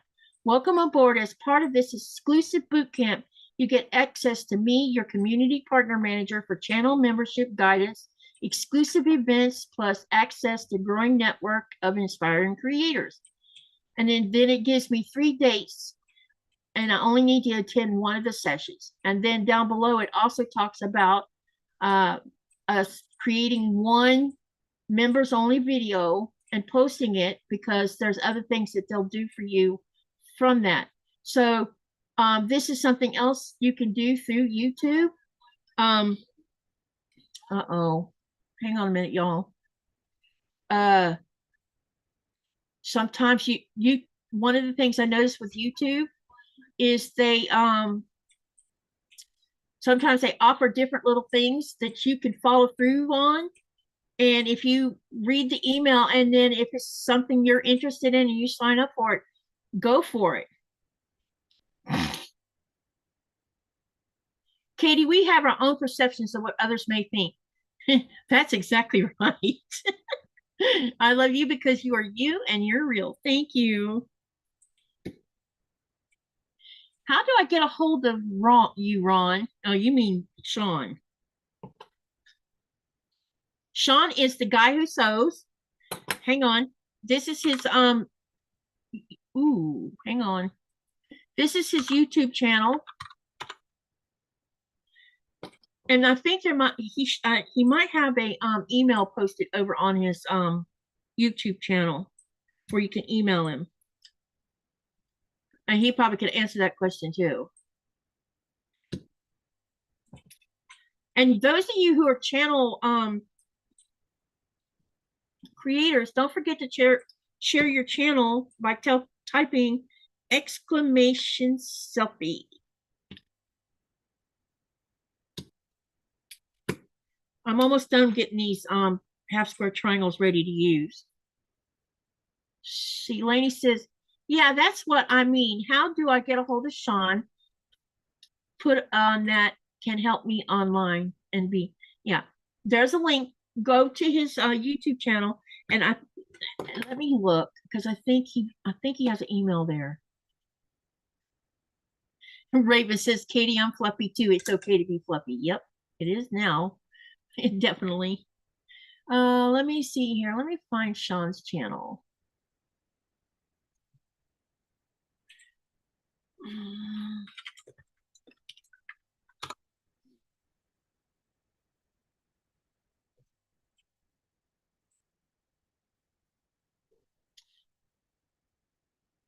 Oh, that's not what I wanted. I want to see his email.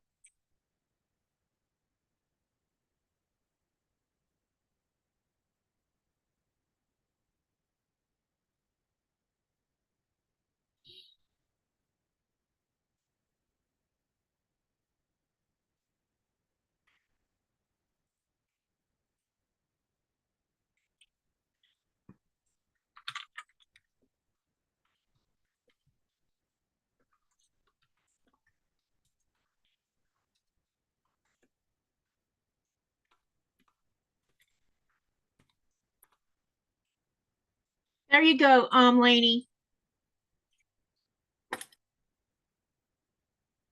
Just tell him who you are and that you were in my live tonight, so he knows it was you that he had mentioned helping.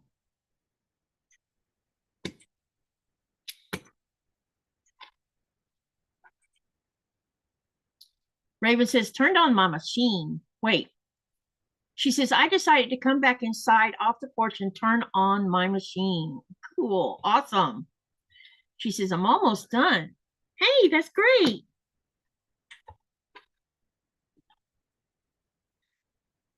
Did anybody see where that hurricane ended up at? What was his name again?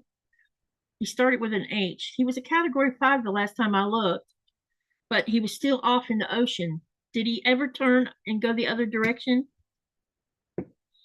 Because I hadn't been keeping up with all this back pain going on.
All right, and I'm going to be standing up again too.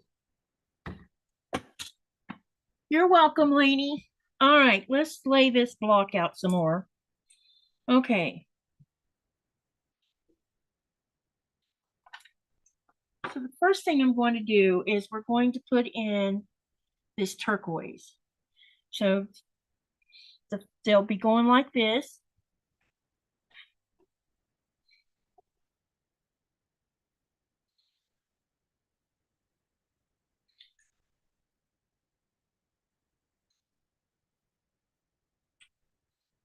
Where's the other one at?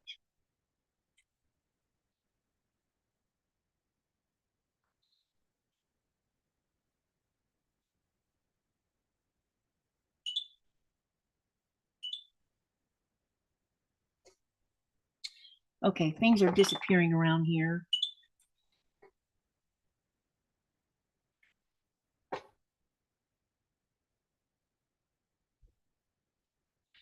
Okay.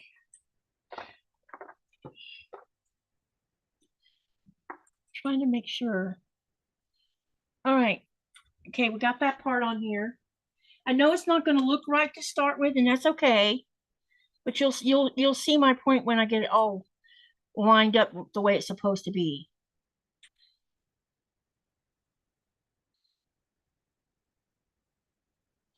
All right. And I need to cut. Something happened to one of my blocks. I'm going to have to cut one. Okay.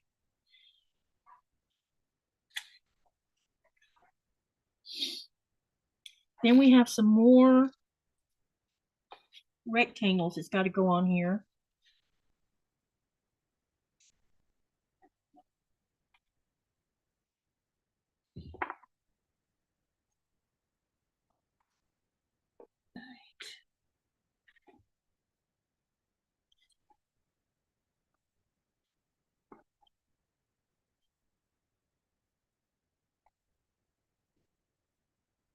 So this is going to look like it's floating. Is what it's going to look like.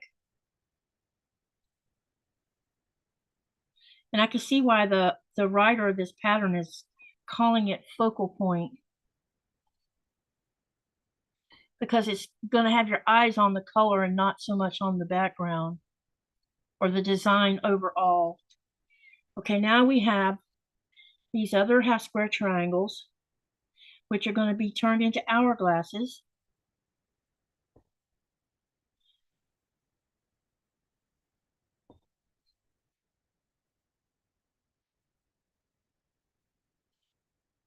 And you can see it's going to come together.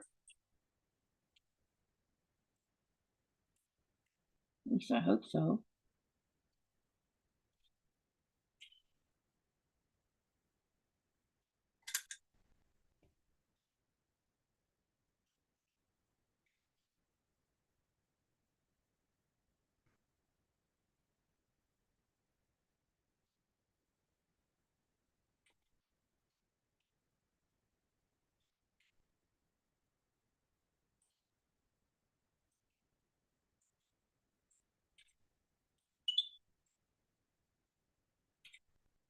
Okay, now I just need to trim. Wait, here's the missing square right there. Okay, now this is the layout of the block. And what we have to do is we're going to have to sew all of these in quadrants. So these together, these together, these together, and go all the way around and do that. And then we'll be sewing all of them together. Okay, so you see the layout, everyone? Is anyone else thinking about doing socialites? Yes, I'm going to do it, Sylvia. I think that's going to be one of my springtime sew-alongs. Because it's free, and the reason I'm thinking of doing that as a channel sew-along to follow along with Kimberly is because the patterns are free, number one. Number two, her directions are so simple that anyone who downloads and prints it, and if we're sewing it together as a channel as well, everybody can share their work. And if anyone gets stuck, there's all of us to help with it. But the instructions are very good. She's really good at explaining things. You might hear her talking about doing using half square triangles and stuff. And depending on the block, if it's a zillion half square triangles in one block, then you'll probably see me using half square triangle paper. But I thought I would do it as a channel sew along because I think it's a 6-month long sew along, I believe. And you get a block. I can't remember if we get a block a week or if we're getting a block a month. I don't remember because I did the first socialites. And so, you know, I really enjoy her patterns because they're so simple. What do y'all think about this?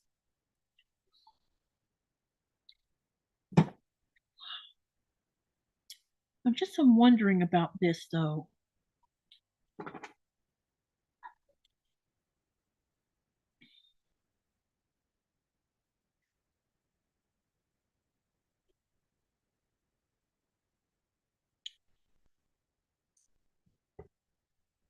Oh yeah, it's gonna look good. Thank you, Quilting On. All right, let's start sewing these. So what I'm gonna do is I'm just going to start on one end and work my way this way, I think. Or I might just, I don't know, because I don't want to get myself all turned around here because I'm bad about putting half square triangles in the wrong direction. Sylvia said she did the first two and she can't remember the frequency either. I don't remember the frequency either. I kind of think it's, I think it might be once a month because I don't think she has time to do one every week. At least I don't think she does. So I'm thinking, and she normally likes to make bigger blocks. So, I mean, she'll give you more than one size that you can do. The pattern will probably give you like 6-inch, 9-inch, or 6-inch, 8-inch, 12-inch, or 10-inch. I don't know what she's got planned, but she normally gives you more than one choice to choose from on what size you make. So, we should start hearing more about socialites, and she probably will start talking more often about it in November and December. And I believe it starts in February, if I remember right. And so we have enough time, all of us, and I will keep you abreast on information. And when a blog comes out, I'll post a blog on my community tab for you guys to go and read about that. Yeah, Sylvia says 3, 6, and 9. Yeah, I knew that. So there's a size for anyone, even a newbie. And a newbie can do these because her instructions are so good. And she usually does tutorials on her blocks. And if we're doing it as a channel sew along, we can also be there to help anyone who gets stuck. Katie, it's very nice. You do beautiful work. Love all the blocks you've done already. Thank you, Ellen. And hi there. I didn't know you were here. And Sylvia says, that's beautiful. All right, thank you. And Lainey's giving the thumbs up. All right, let's get started on this. So what I'm gonna do is I'm gonna start at the bottom here, and I'm just going to start chain piecing.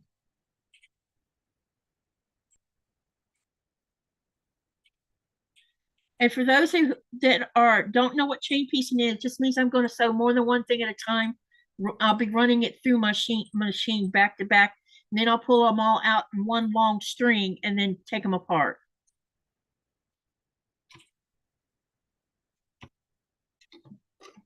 Oh, have to move the needle over. Where's my seam ripper? Sorry, guys, I forgot to move the needle over because my machine does 1/4 inch. You can set the needle to move to the right, and then it'll sew that 1/4 inch based on that. And I forgot to move it. Okay, now it's moved.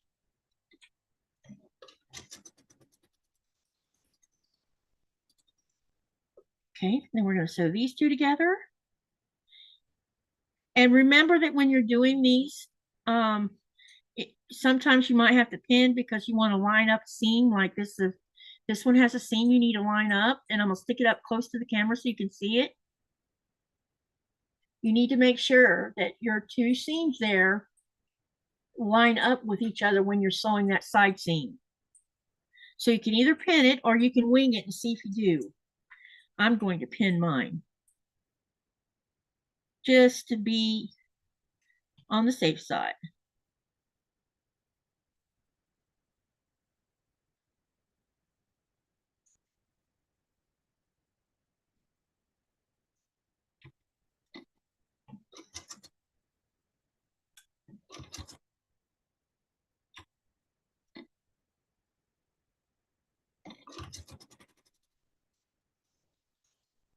And then I'm going to go up the right side of this block, like I was talking about, and see there's two pieces here. I'm only going to sew one of these and then move on up that way. And then I'll undo all of these and put them back where they came from after I pressed them open.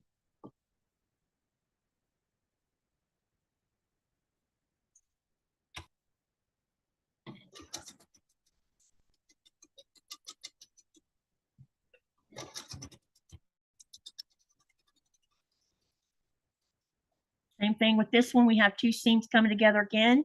So be mindful of getting them lined up, like I was talking about a minute ago. All you have to do is just bend it back to see if it's lined up. And see, you can see that it is. Okay. Then pin, or you can just stick it in there. Thank you, Jean. How are you? Next Friday YouTube is Socialites Info. Thank you, Sylvia, for mentioning that. I'll make sure to be on that live Friday morning or Friday afternoon, my time.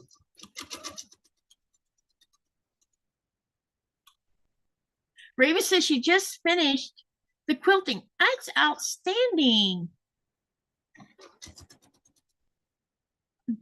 Sylvia, did you notice if they had put a blog out already about it?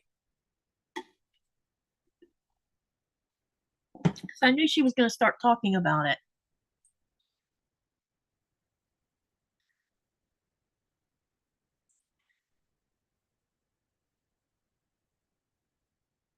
That, I tell you what, I don't know who's more prolific on making quilts, her or Tiffany, because both of them put out a lot of quilts.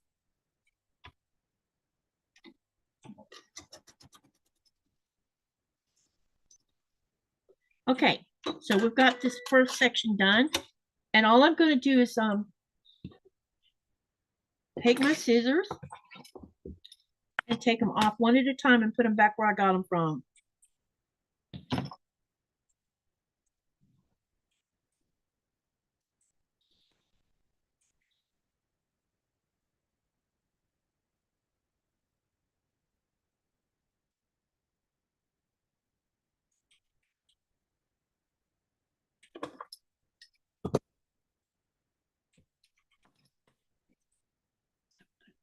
Up here like this. Take the next one off. The only reason I'm doing it this way is so you can see what I'm doing. Normally I would just do the way I do it. But I wanted you to see me doing this a little at a time so you could get an idea how this block is very easy to do. If I had to tell you what would be the hardest part, probably the flying geese. I don't feel like this was all that hard, the stitch and flip. To me, my nemesis is the flying geese because I always struggle with that one. And it may be that you're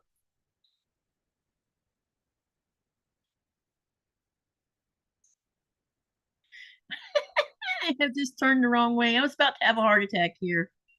Did you see that? I'm like, wait a minute, that doesn't look right. Okay.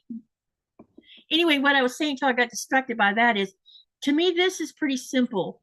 But when you have the flying geese, you always have to be mindful of making sure you have that 1/4 inch seam up at the top of that point.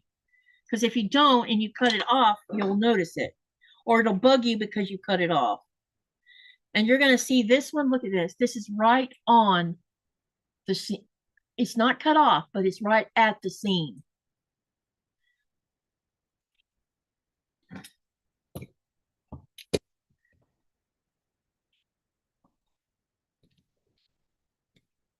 So be careful when you're doing that part of it.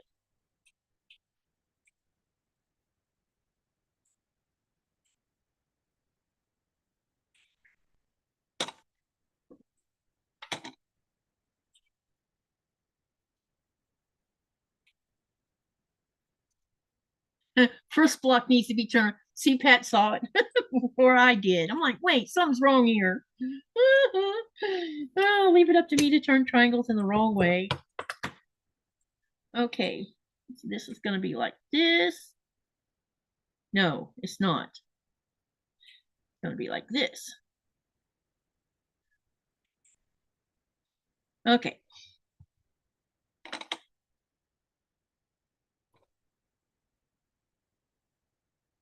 So whenever you're putting it together, just be careful of which way you're turning these blocks when you're chain sewing.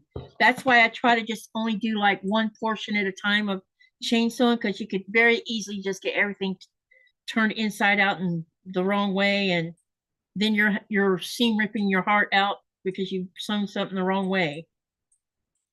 And that's what I like about a design board, because you can sit here and lay this out until you have everything the way you want it. Okay. So we got this part. Now what I'm going to do is I'm going to sew these two together, sew this together, sew this together, and I'll have this side done. Now what you're going to do here is, because you have two seams here, you have these two vertical seams, you're going to want to line your block up. When you put them face to face, you're going to want these two seams to lay parallel to each other when you line them up.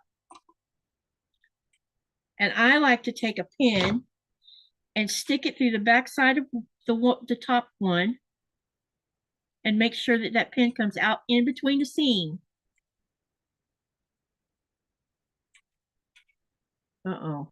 Yeah, there we go. See, it's in between the seam. And then I'm going to take it and I'm going to put it through the center of this seam. And you make sure that it comes out back here between the seam, not off to the side, because that means the alignment's not right. And then when you take this and you look at it, you can see that your two seams here are lined up. Okay?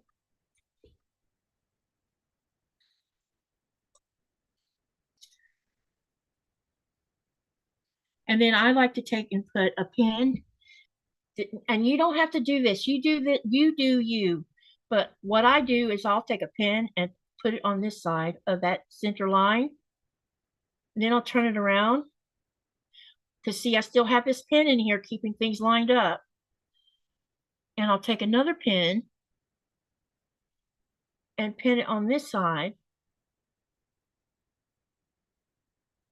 It's fun trying to do this so you can see what I'm doing. And see, now I have both sides pinned. And then all I got to do now is just line up these corner to corner, put a couple pins in, and then take the center pin out, which I'll go ahead and do that now. I'll take that center pin out and reuse the pin down here. And I'll pin this side to, now here's one where you got two seams coming together. So be mindful of that one too. Bend it back so you can see if it's lined up. As you can see, it is. And then pin it.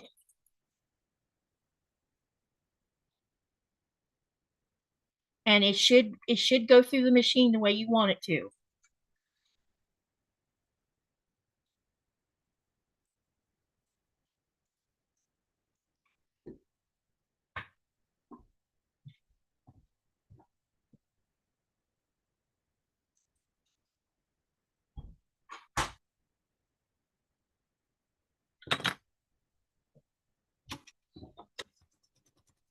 It's still pouring down rain.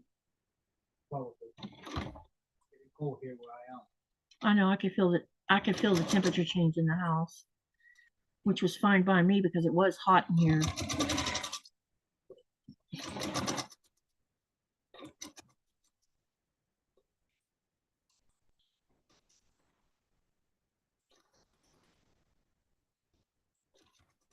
Then we're going to take this other rectangle here and we're going to put it on the bottom side of the flying geese, line them up, and then run them through the machine. Everybody still with me? Y'all got quiet over there. I don't see no movement in the chat.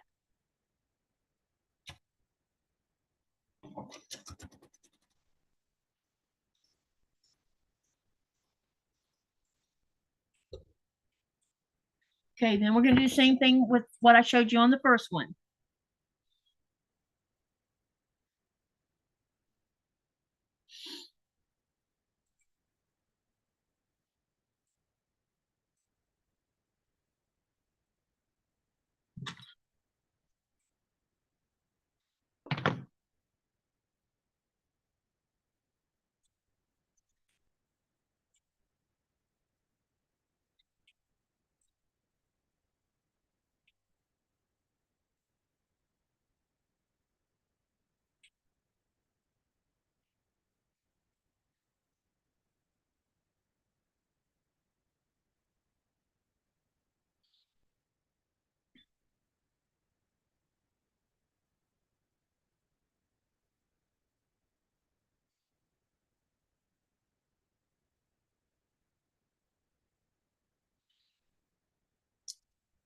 Pat says still here, just watching. Lainey's got thumbs up. She's watching.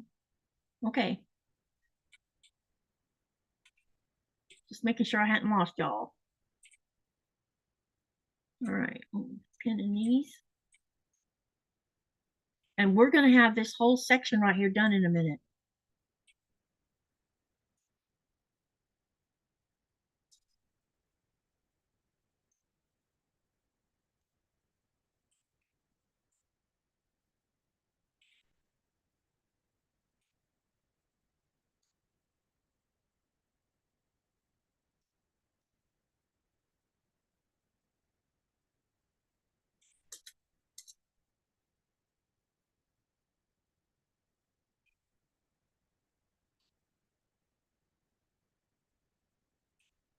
Okay, let's get this one run through. And then we'll see what the verdict is on the lines being lined up or not. Or the seam lines being lined up.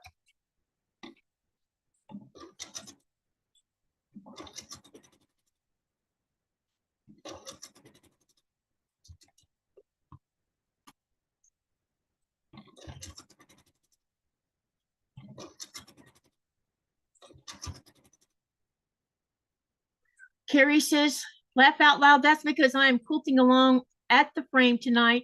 I'm unable to walk and chew bubble gum at the same time. I understand. I just didn't know if y'all were still here or not. Okay, now what I'm going to do is, like I did before, we're going to cut apart it one at a time so I can put it back where it came from. So that I don't get things mixed up.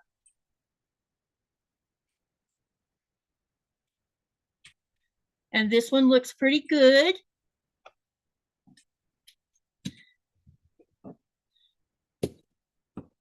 I will be taking these to the iron at some, once I get all the quadrants done, then I'll take them to the iron and press all of them. And that is going to be.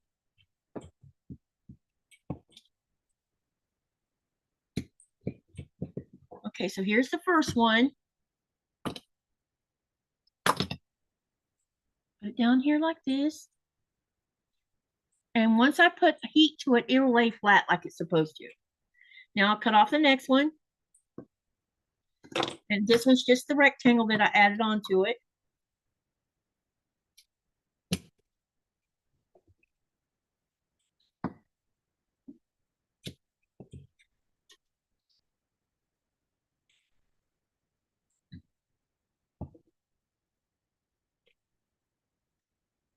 Oh, how come I do that sometimes? Oh, that is off a little bit.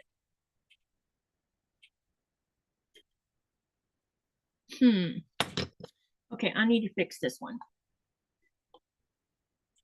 Sometimes I accidentally don't line them up edge to edge all the way like you should. And sometimes I have to go back and fix that. And I can fix that. I don't have to rip the whole thing out to do it. Just some of it.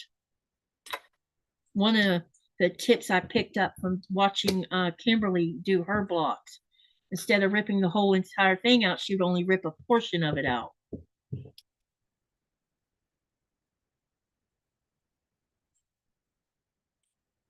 It's going to be the same problem here. Yep, I have two of them I have to fix. So what I'm going to do is I'm just going to, let me see here. This one's a little bit off. So I'm going to fix it.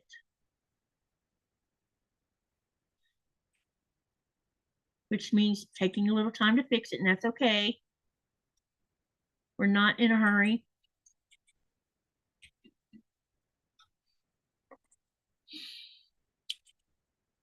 When it's something really simple that you can fix, and it, you know, because especially if it's going to bug you, you know, sometimes we'll ignore things because it doesn't bug us, because it's no big deal. It's so slight you barely see it. And then other times you see it and you're like, I need to fix that. And that's okay to take it out and fix it. And a lot of times you don't have to take the entire block apart to fix it. You just take out the portion that's bugging you and resew it. And normally when you do that, it fixes the problem. And if it doesn't fix it on the second go around, then leave it alone. Leave it there. That would be my suggestion.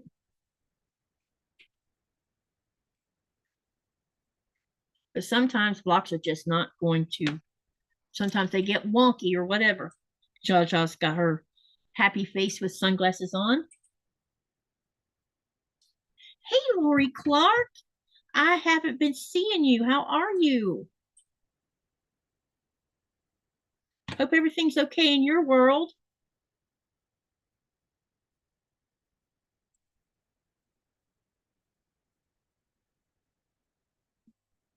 All right. Let's go ahead and re-sew this one because I don't need a leader to fix this, I don't think. Because I'm going to start from the other end with it. I just need to make sure I got them all lined up properly.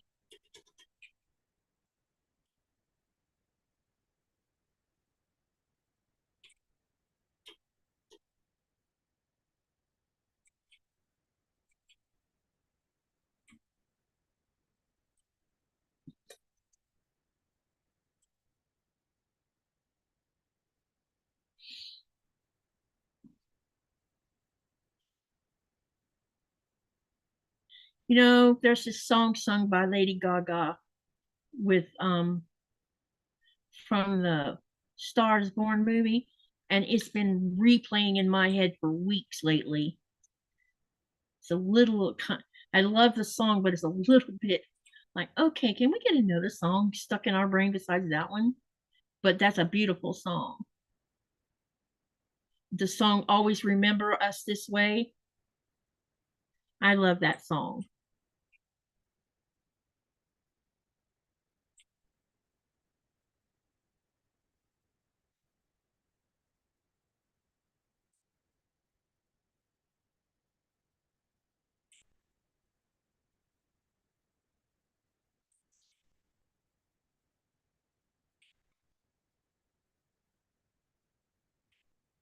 Be right back. Got to take the dog out. Hi, Fern King. Yes, busy time of the year for her, Lori says. Ah, because of school and everything or something else?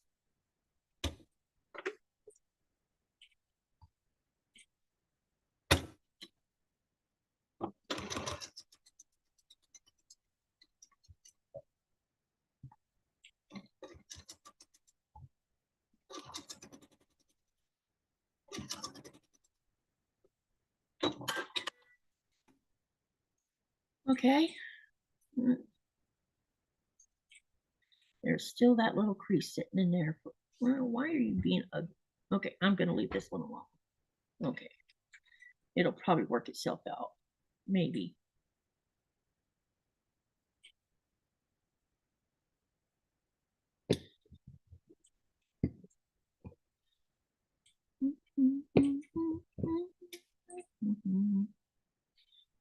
Here's that one. Now, this one, I just have to re-sew part of it. The second picture is a screenshot. Wait, huh?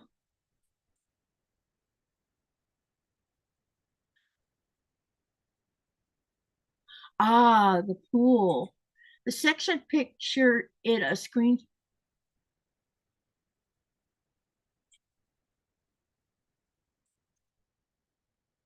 I missed something. Zaza, what do you mean?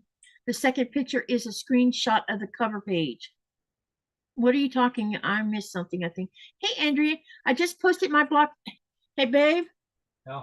Can you see if the bot let Andrea post her pictures or not? Please.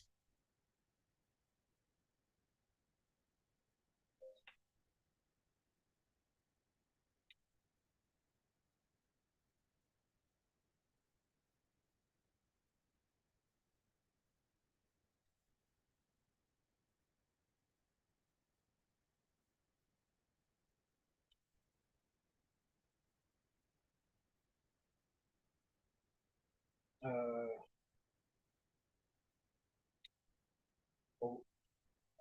It's for Andrea. Andrea Gale, right? Yeah. Did it okay him? Oh, look at that. Yeah, I have. Y'all look. There's Andrea's block. Wow, that looks great. I like how you use the lighter blue on the around the square in the square and put the darker on the outside of that. That looks fantastic.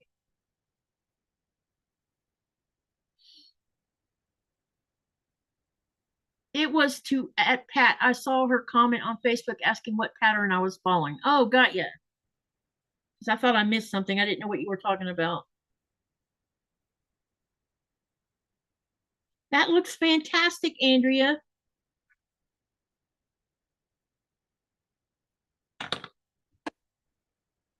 You know what? All of us that are sewing these blocks is going to have some lovely quilts at the end of this. I can't wait to see every when we get them when we start putting them together. I can't wait to see how they come out because I bet y'all are going to have some beautiful quilt tops.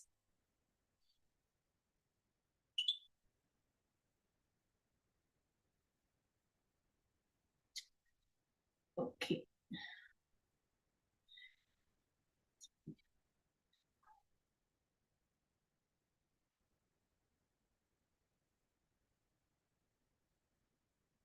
All right. Let's run this back through again.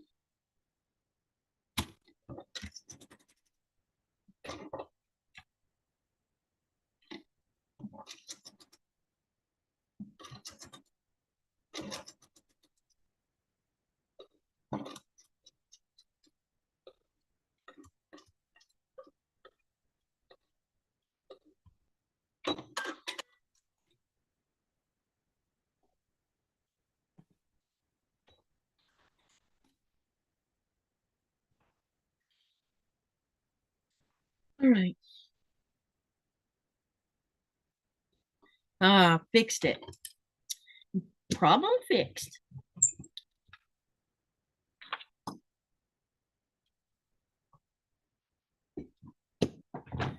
All right. Gonna put this up and then we're gonna start on these two next. And then after I get all of them done, I'm gonna take it to the iron before we start sewing them together. Okay.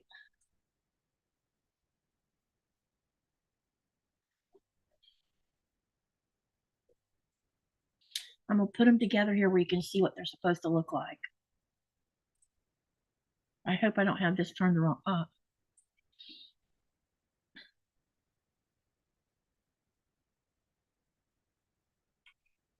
Do I have these blocks turned the right way?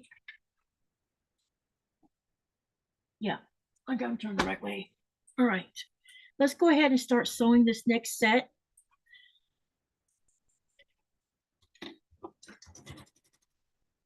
Okay.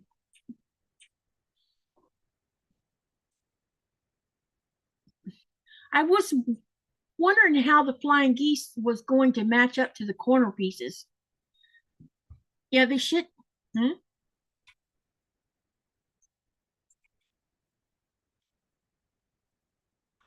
Is mine wrong?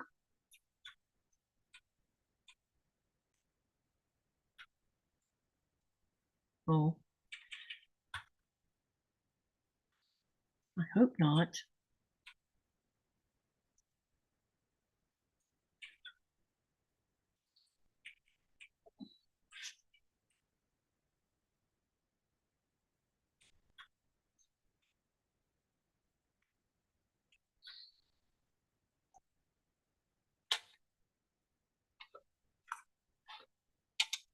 Well, look, based on what it looks like in the book.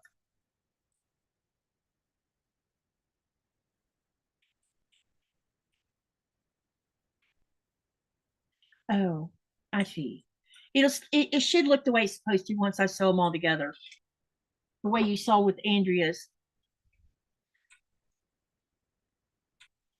Hey, Sawza. It's good to see you.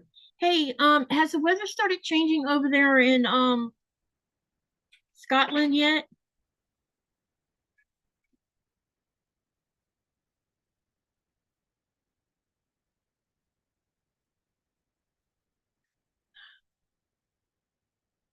Fern King says that is a pretty block. And Andrea says it is right. I had one turned around and had to rip it out and had a couple of half squares turned around. I had to rip them out. Yeah, that's why I'm trying to make sure I don't do that. Otherwise, we're going to be here even longer than we already are.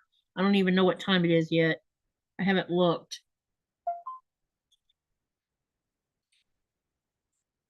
Well, we're 2 hours in right now, but I've been getting up and down, so.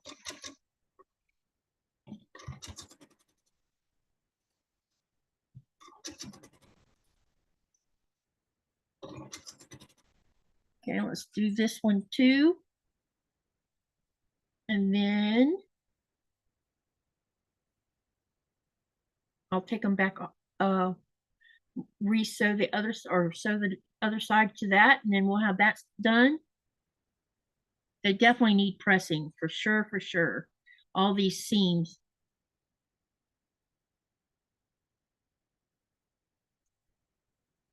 Yes, the weather is changing and we have a storm hitting us just now.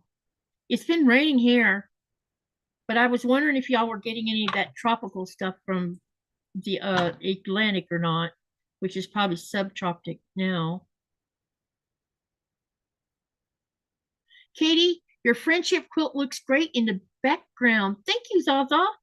I made I have another block made.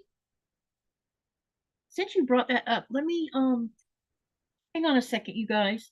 I want to hang that other one up there from yesterday. Forgot to hang it up.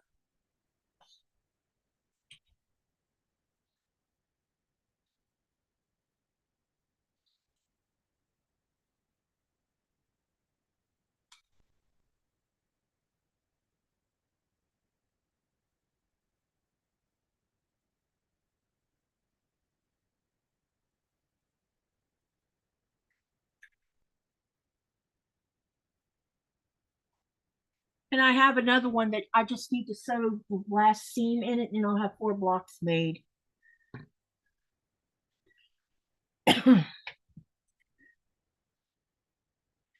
Is there a YouTube on how to do that friendship star block? Sylvia, you will find it on, hang on, I'm going to share some links with you, okay?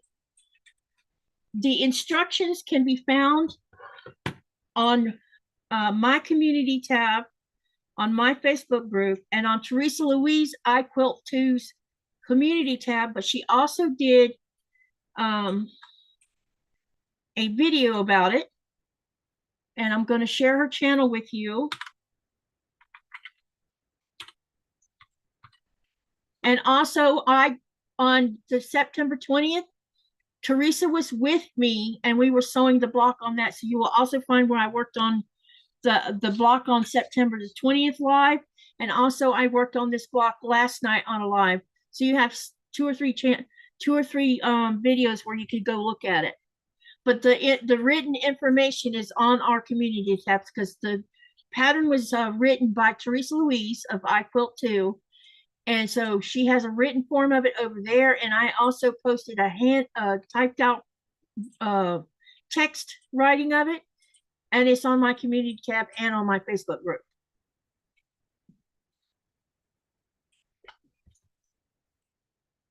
It's really fun to make.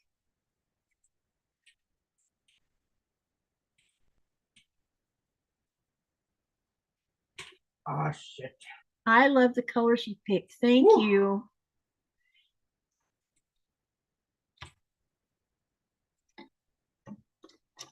I wish the community tab would allow us to like pin when we have a special post. When we make a post, if we want it to be at the top of all the other posts, I wish they would fix it so we could pin it where it slide up to the first position so that when it's something like this where someone's asking, well, how do I find the link for this in the community tab? We could pin it, but they don't have that setting on there. So basically you have to scroll through until you find it. But what I could do is make another post and do it like that, and so that you can find it easier.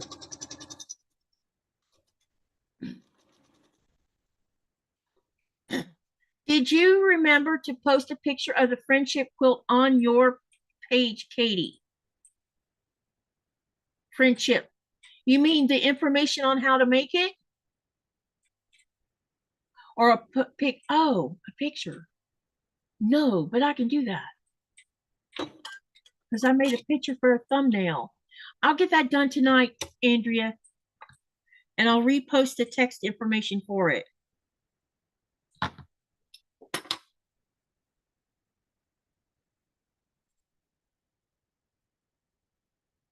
Hi, Sherry. Welcome back.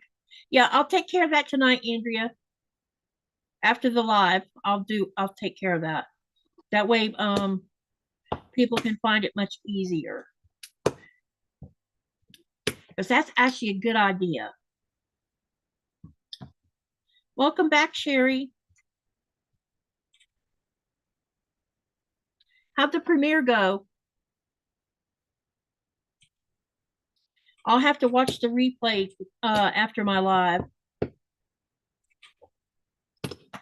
All right, now let's go. Now you see that I've done this part.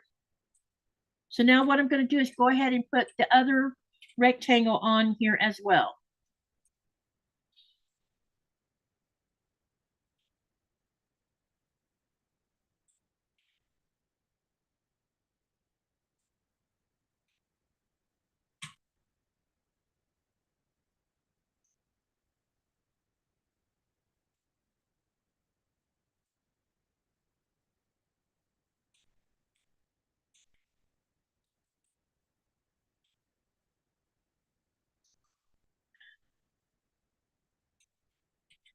Good. I was so nervous during it. I'm glad it went good. Did you have a lot of viewers?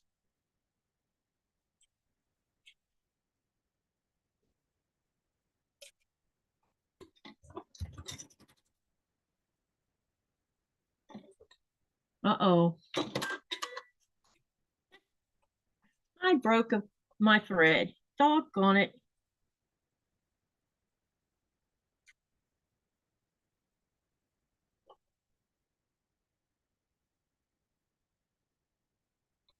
I think my machine needs cleaning.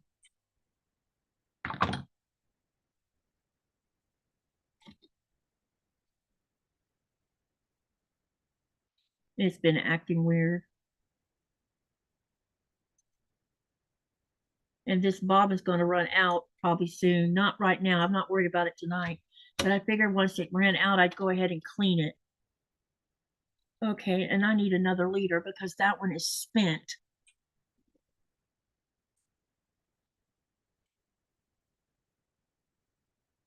So let's make a half square triangle.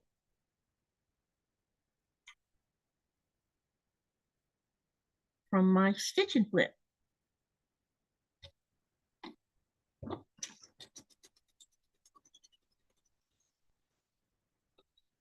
Okay.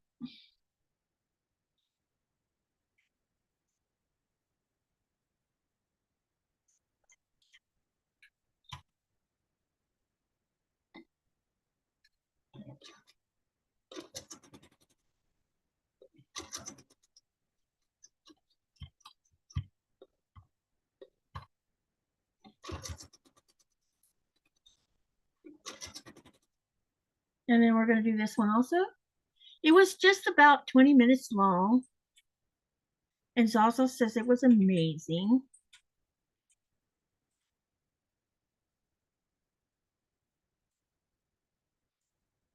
And that's good on how many you had watching.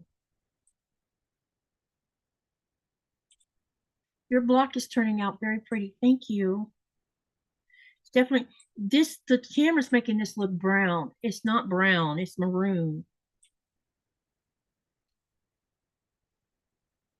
Maybe the laptop will make it look better.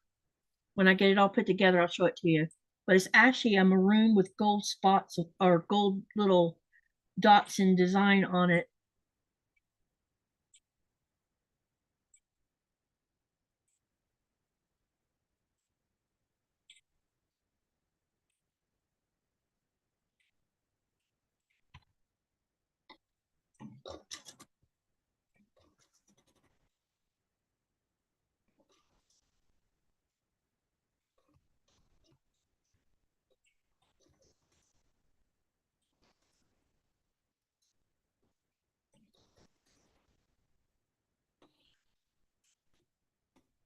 He said it looks good in brown too. It's definitely not brown though. It does look like brown though.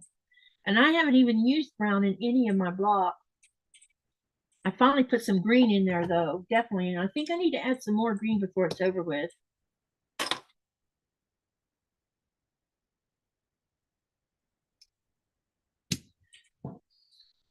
I've been thinking about one of my blocks. It'll have to be when it starts talking to me a little bit.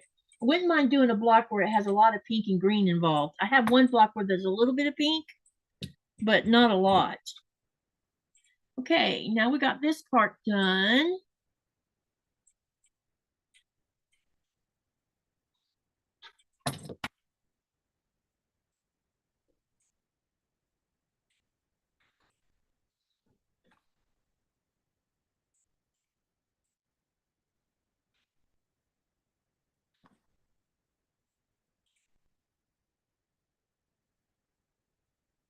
Yeah, this one I want to do.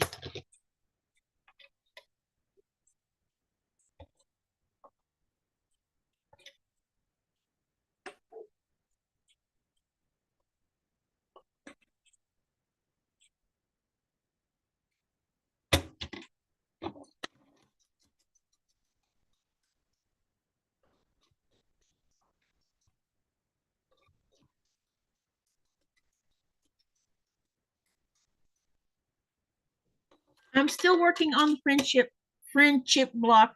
I got sidetracked on another block. Hey, how many have you got made so far, Sherry? Because I have 4 made now, and I still got a long way to go.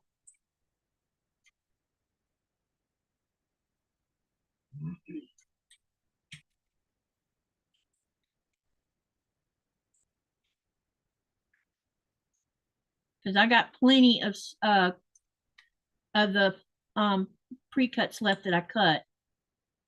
You know that I cut from the strip sets, or from the strips, not strip sets, because they were not strip sets. And I'm seriously considering, I'm still thinking on it.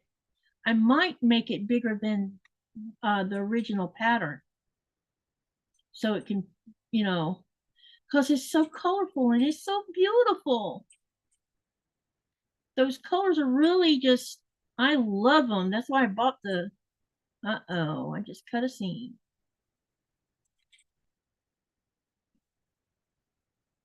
Dag nabbit. That was not supposed to happen.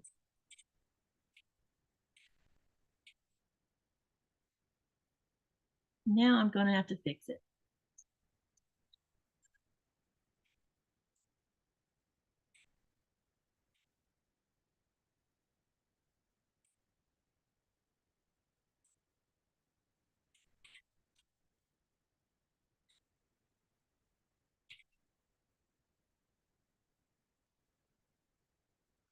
She says she's going to work on it next week. She has 3, she said. Yeah, I have a 4th one. It just needs, it needs to, the last seam to be put in, and then it'll be ready. So I'll have 4 blocks. You know what? Those blocks are almost the same size as my channel sew along blocks. I don't know if you noticed that or not. I didn't measure them to see what size they ended up being, but they definitely look like they're close enough to be the same size. Hey, since we're talking about it, have you given any thought on whether you want to put sashing in it or not? Because I think I want to put sashing in between the blocks. I know that's more work, but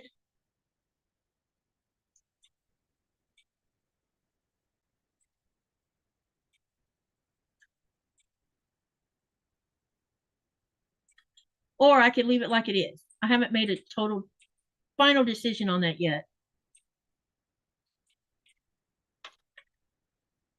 Still thinking about it.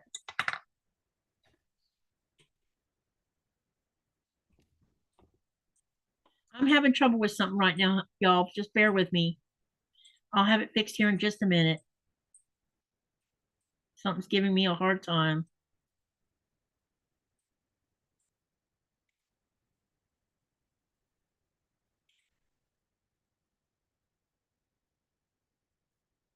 Gonna have to resew this one.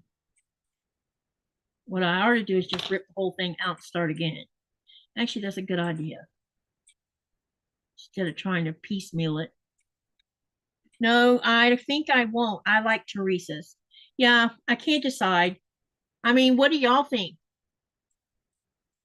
Because you don't see no sashing in between them right now. What do you think? What's your thoughts on the way they look up there right now?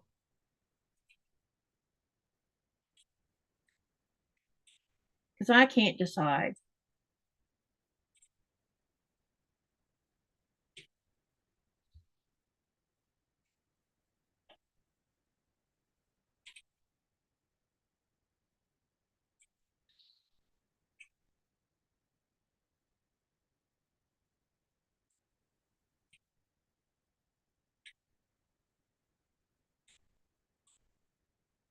The pattern is so fun and easy.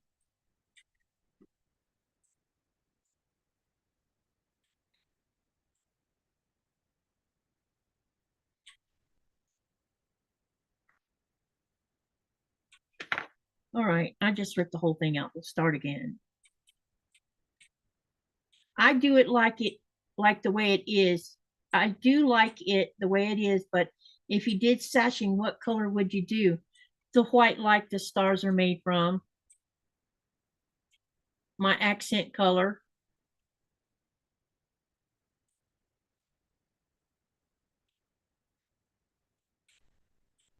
There's too many please show us your design wall of the blocks again. Okay, hold on a minute, Cindy.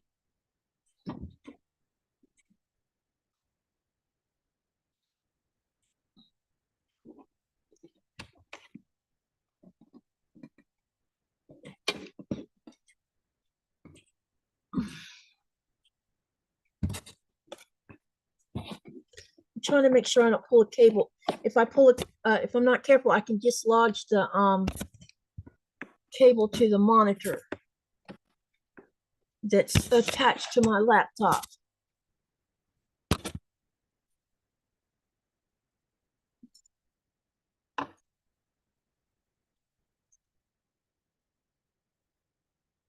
Pat says I didn't, but session would work too.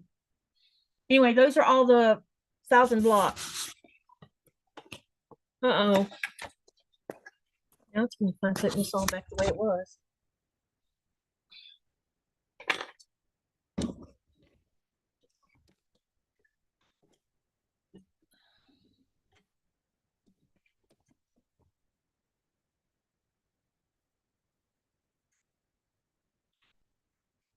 Um,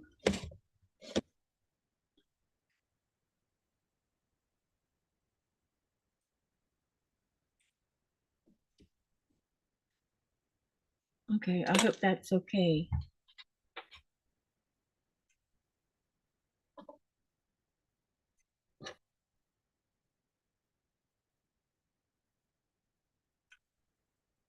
The other part of the living room is coming along, by the way. We got curtains hung today on the one side. On the windows on this side, we got the curtains hung. And on that side, we're just going to put window film on those two windows. And then we will have, I just have some small things to do in there, and then a little bit of organization still left to do. And that room is going to be ready for staging.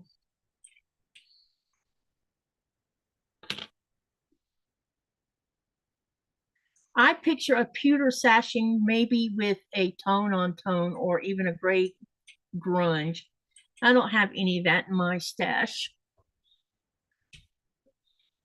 Andrew says, my thought is that the stash or the star is supposed to be the focal point, and if you use sashing, it would draw away from the stars.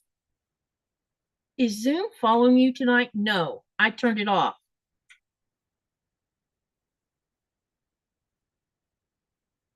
It was following me last night, and it's too disorienting. So when I brought up the Zoom today, I turned it off.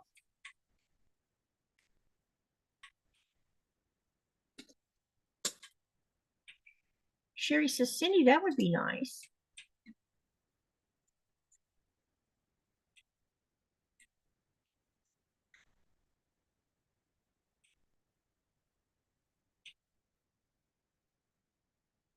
Sylvia says, lay it out and test it. It's your quilt.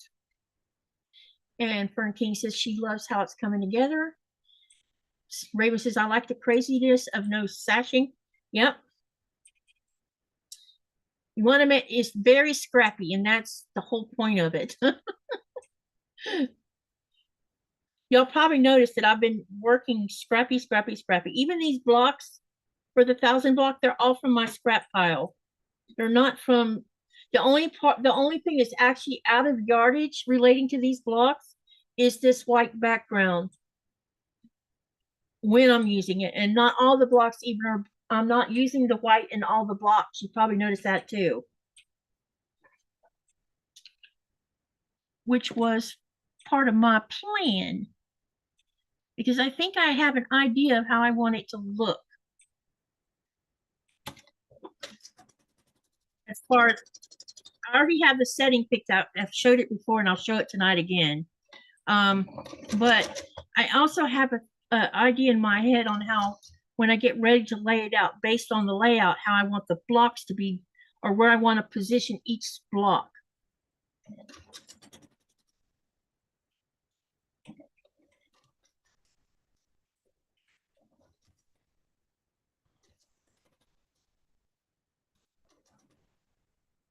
Okay, got that one done.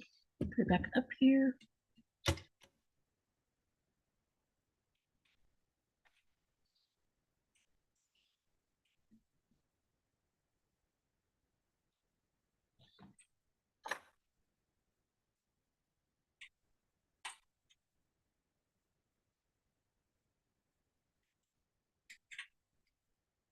Oops, let's see. I need to bake a birthday cake, says Zaza. And then Sherry's asking whose birthday it is, along with Tasha. She said, and Tasha says, my son turns 8 next week. We are having a family party tomorrow, but I bought the cake. And Zaza says, a small angry one. You have a child that's angry?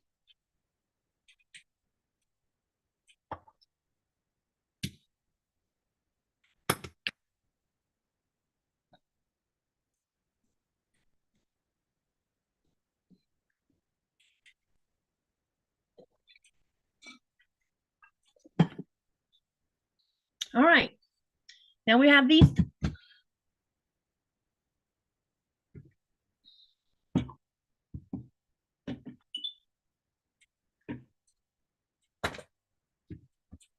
is getting to annoy me a bit.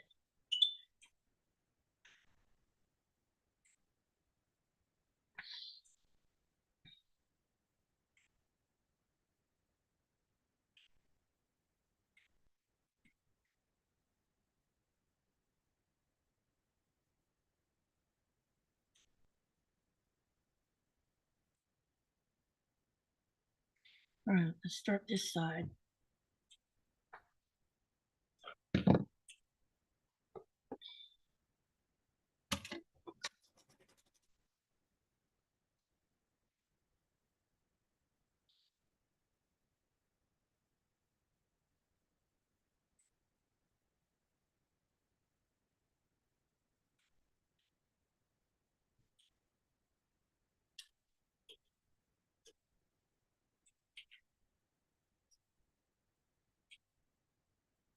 She was in the south of France on her birthday, and we are going out for birthday lunch.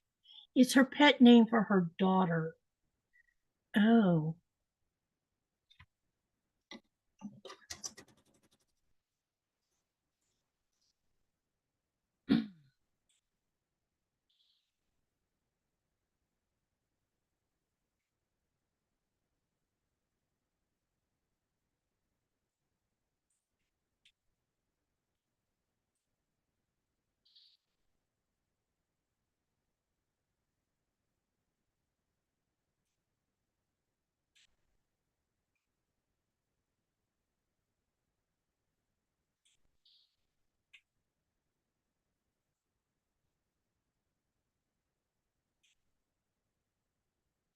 Okay, let's get this one in.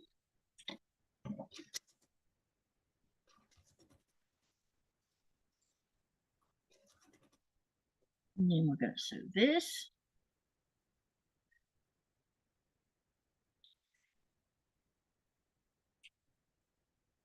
Ah, that's interesting. I don't know why that did that.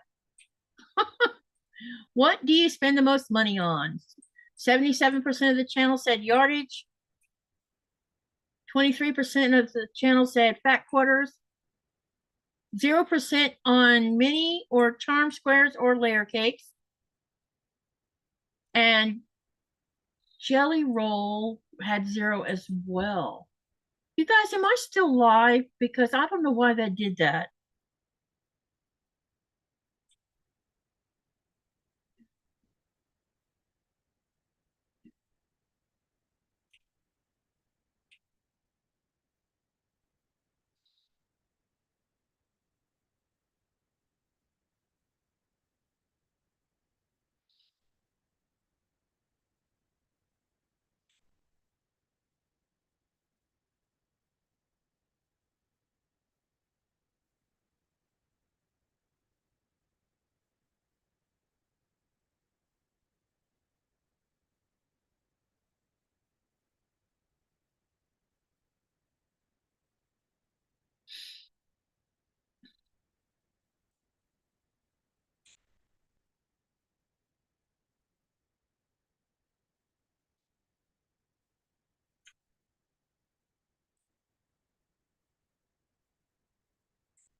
Okay, that's very strange.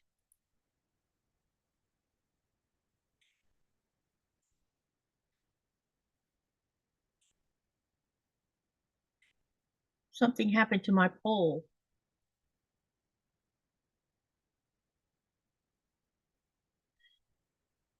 If you hadn't blinked, I would have thought you were frozen, said Zaza. Those of you who have channels, share your channel link. Exclamation selfie.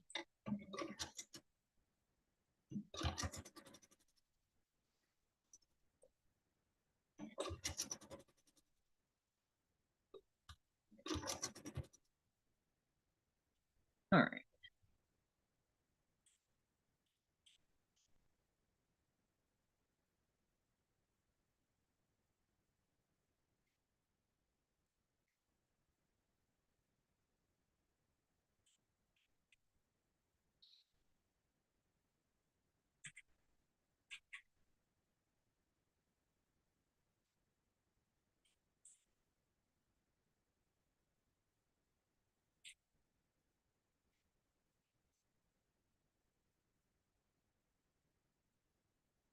If you haven't signed up for the giveaway that's supposed to be for tomorrow, try to get that done too.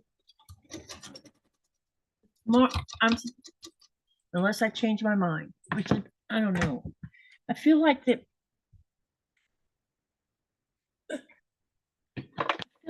People didn't realize I was doing that tomorrow. Katie, check out Zaza if you haven't. I want to interview Zaza.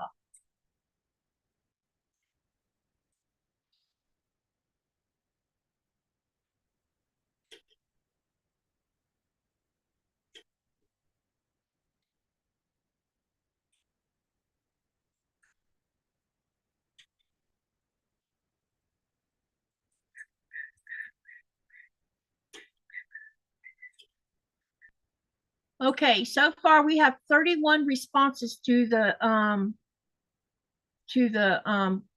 giveaway. And that's tomorrow. And the live will probably run a little bit longer due to the drawing because I'm going to stretch out. I will probably stretch it out so that I don't do all of the giveaway at the beginning. So if y'all want to know who wins, you're going to have to be here.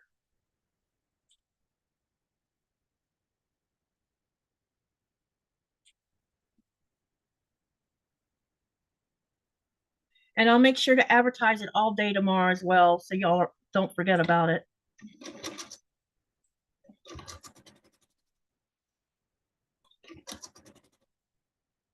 But you have to be subscribed to the channel to win. If you're not subscribed, because I will be checking. Which means I'll probably stop the tonight after my live. I will stop the form where you can't enter. So if you've not entered by the time I finish my live tonight, you will miss out on the giveaway tomorrow.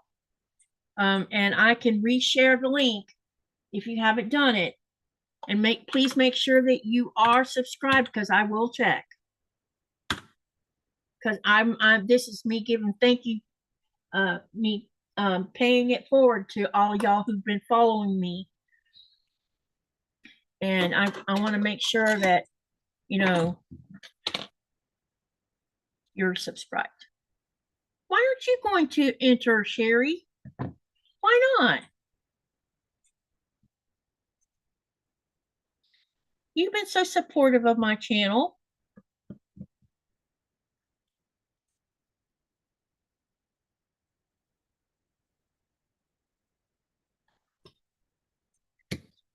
More ways than one, actually. You've done a lot for me.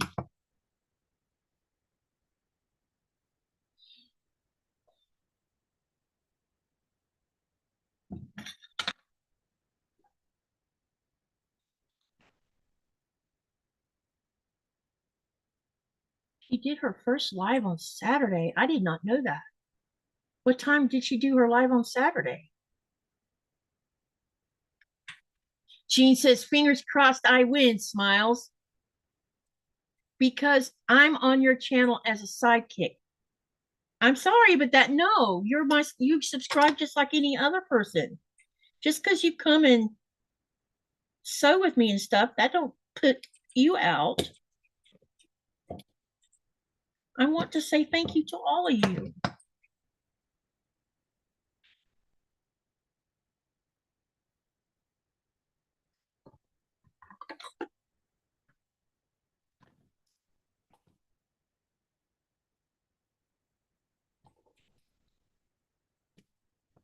I can't twist your arm though.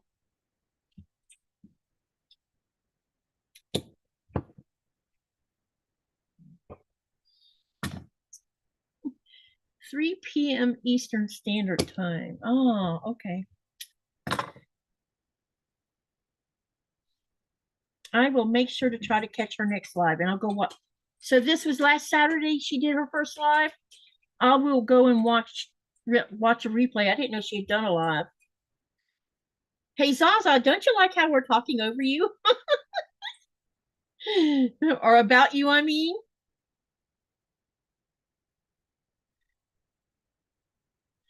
Let someone else win, says Sherry.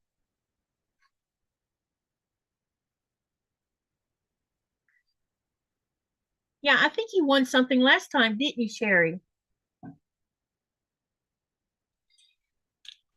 Okay, I'm wheezing.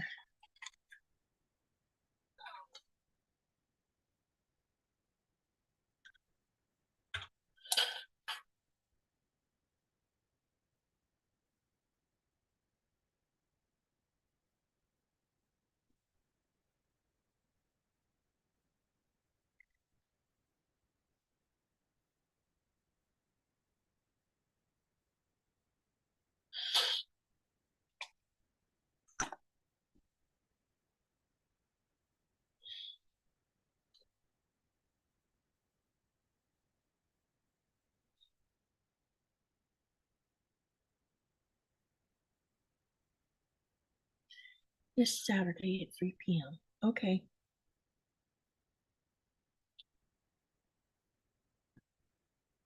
I'll be there with bells on my toes.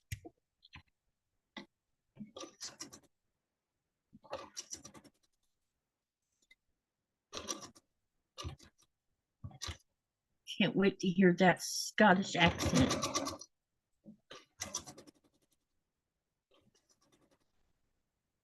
All right.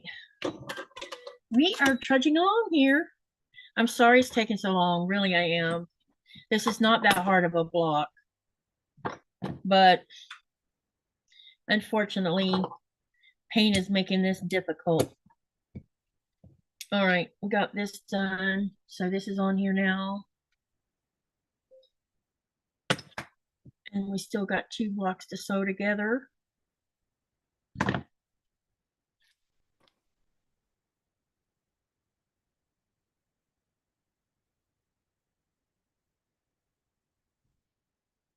Zaza, can you share your channel link, please? Exclamation selfie.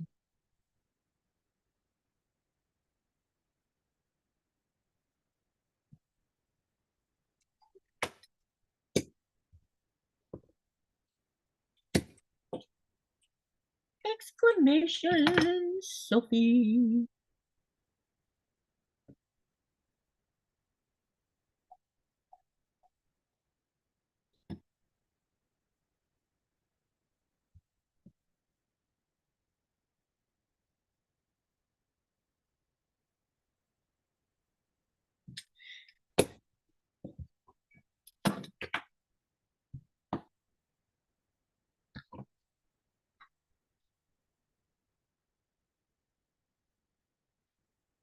Donna is not live tonight, so we are good until Becca's time in a half an hour. Yep. I figured by the time I got this block together, it'd be just in time to dump you guys into Becca's channel.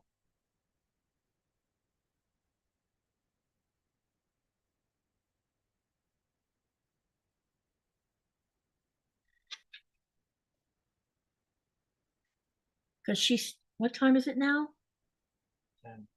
10:30. She starts at 8 o'clock Eastern time, right? Thank you, Zaza, for sharing your channel. Y'all, if you're not subscribed to Zaza's channel, please go over and subscribe to her channel. I'm subscribed, so yeah. The only reason she's not in the bot is because I have not interviewed her yet. She says, sorry, I was talking to my son and had the volume down. So I'm hoping I get to do a podcast interview with her at some point. Not to be putting you on the spot or anything.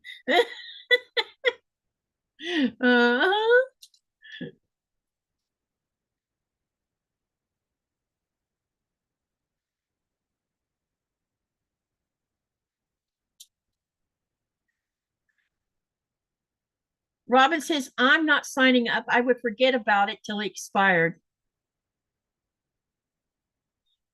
Really?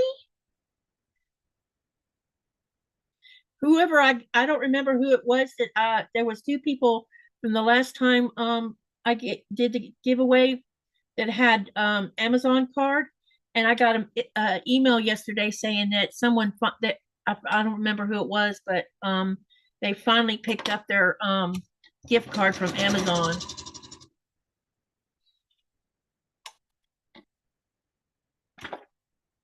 Man, I could not sit on a gift card that long. I'd be spinning that bad boy.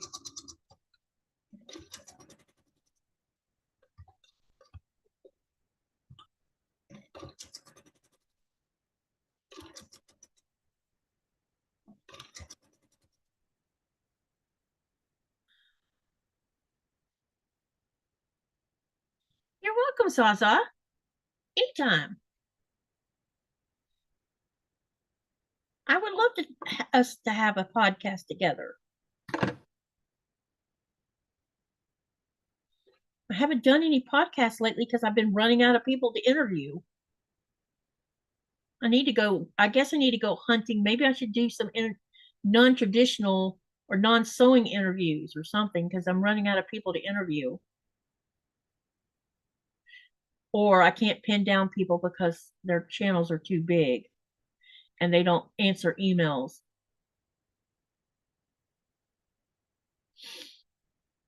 That's been a problem. People do not answer emails, and that's the only way you can contact someone to ask if they would come and do a podcast with you.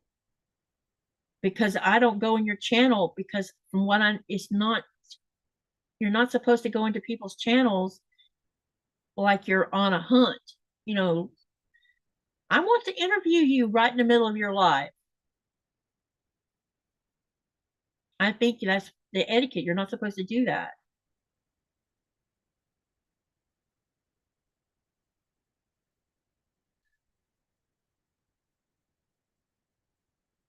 Sherry says auto connect.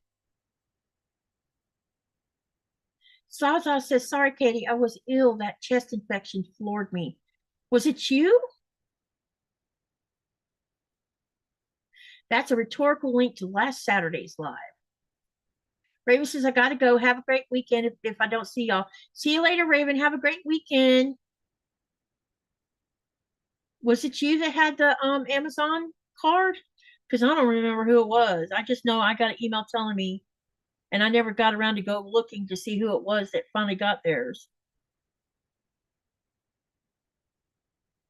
That wasn't a complaint. I was just concerned because you know, you should go spend your money.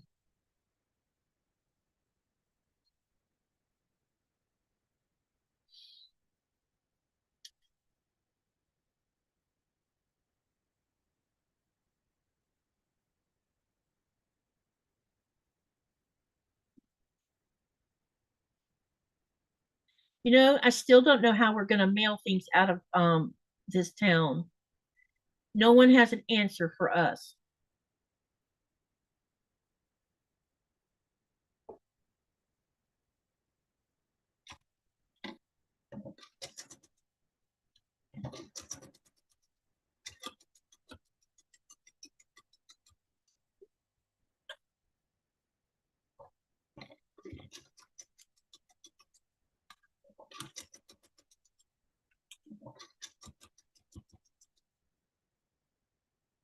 Oh, the interview. Yeah, yeah. I wasn't putting you on the spot because of that, because that's not what yeah. I just figured you're too busy right now. And the comment about the email wasn't about you either. It was about there's some channels that are a little bit bigger than us, you know, like 10,000 or bigger, and you email them because, you know, there's some of the bigger channels I watch too. And it wouldn't hurt to interview them, but they never answer emails. And I just don't want to go in their live and stir up trouble. Because you know, I just don't want to do that and get kicked out of there.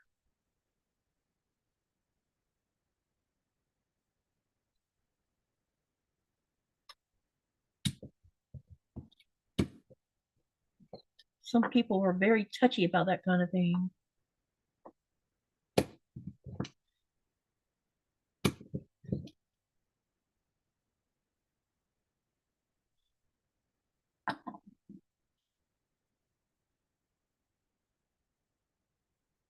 Andrew says, I know it wasn't me. I used mine to get my 1,000 block. Amazon had it for 65% off.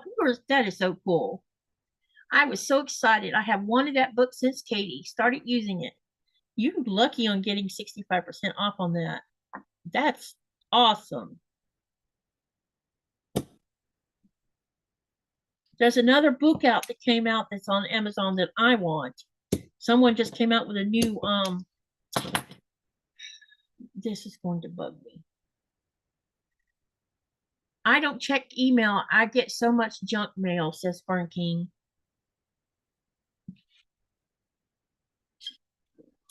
I have 3 email accounts. One of them barely gets any mail, which is to this channel. Then I have my other Gmail account, which is my Kimmikins one. That one is saturated. But my Yahoo, I mostly use it for things I really need to see. So I always, so I don't put that email out very often. And I've had that email a long time. I've had it since 1994.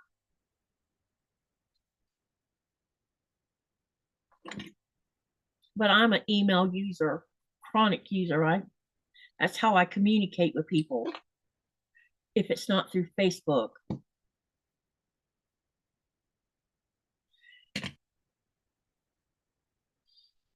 You can't set lives if people don't read their emails. Wait, let me try that again. You can't set or send Zooms and stuff if people don't read their emails. But I haven't had that problem. The ones I set up Zooming with me always answer their email. I just want to do podcasts with other people, and I can't get them to answer their emails. And I've said that, what, 5 times now?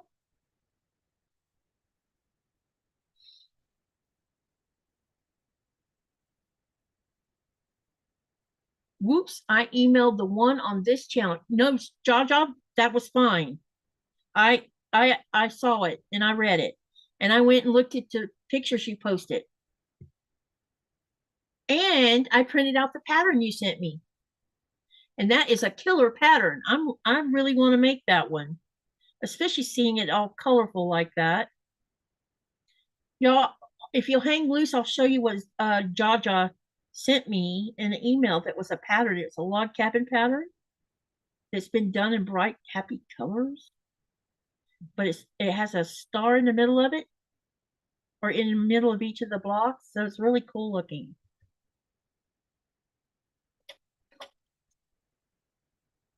She also posted the same thing over on the Facebook group, her quilt that she made with that pattern that I'm talking about. So if you haven't been over there yet, but I could also, if I have time tonight, well, I may not, since Becca, speaking of that, I need to do something real quick, y'all. Good. We should have this block finished before Becca. Hang on a minute. I have to take care of something real quick so that I can dump you into Becca's channel.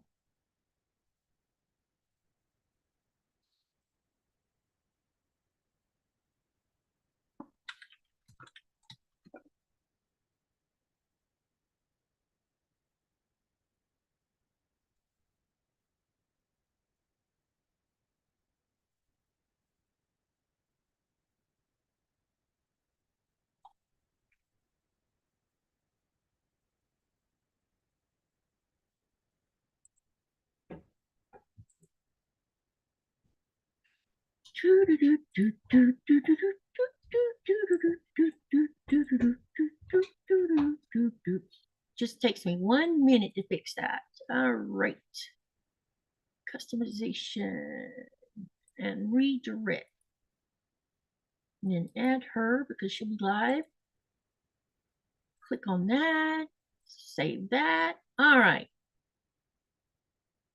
Okay, there we go. Okay, now we can get back to sewing this block because I'm getting close to getting ready. I probably only check my email once a week. If someone needs to get in touch with me first, they need to text me. I am too busy to be tied to my computer 24/7.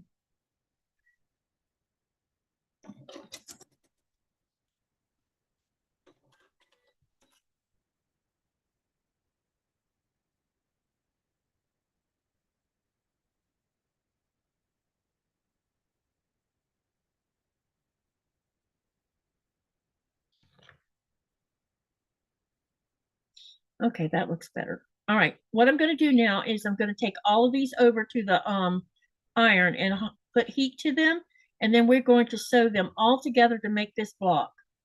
And I noticed that these blocks right here seem a little bit off for some strange reason. So I'm hoping that it's not going to create a big problem because I might have to redo them. Well, just the rectangle part of it.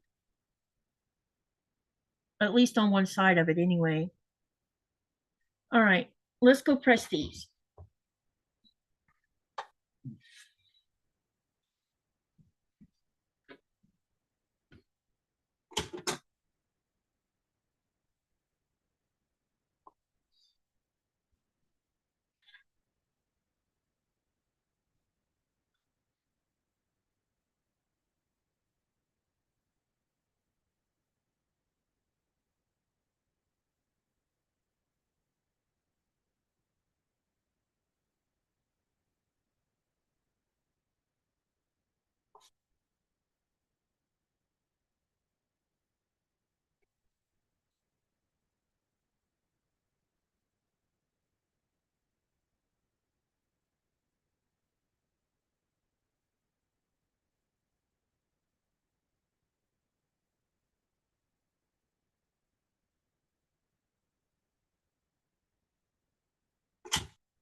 Okay, y'all ready for this block to come together?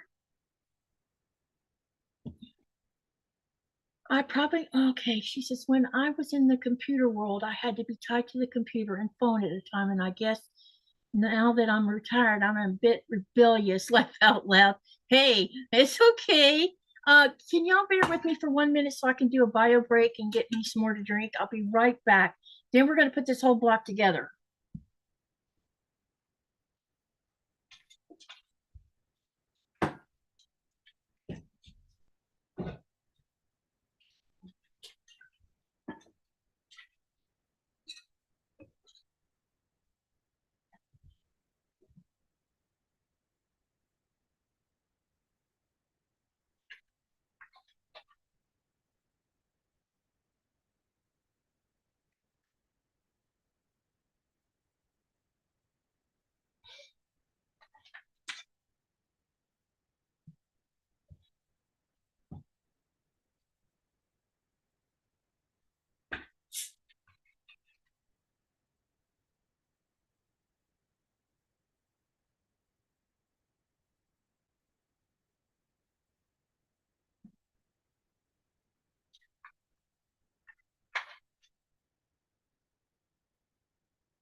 Did you also dust the Legos in there?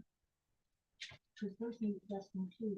Because when I'm off the floor, all that has to be done. All right, you. Oh, thanks, honey.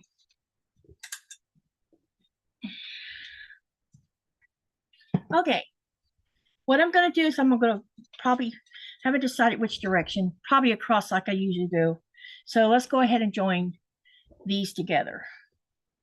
Let's do that first. Enjoy. Here, wait, I missed something.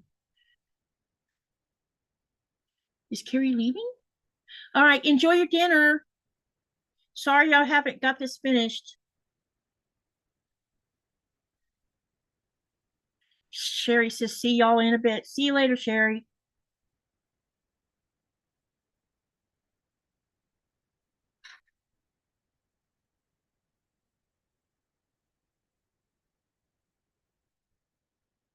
Oh, this is going to be okay, I think.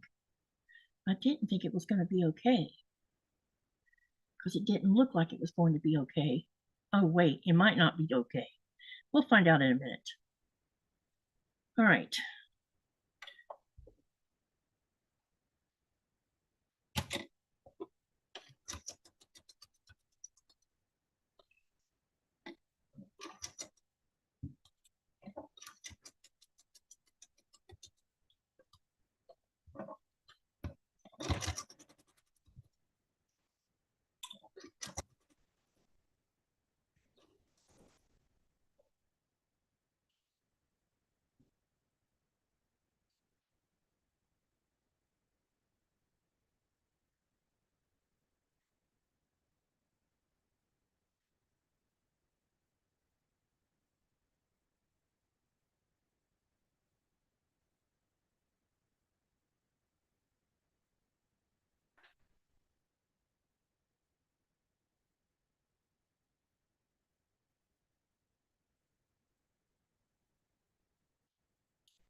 Okay, now we have this one to do.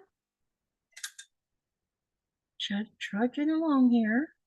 We'll have this whole thing put together. I think it's going to look like a nice little block. A bit different than the other ones I've been doing. Well, it's similar, but you know what I mean. We didn't have, yeah.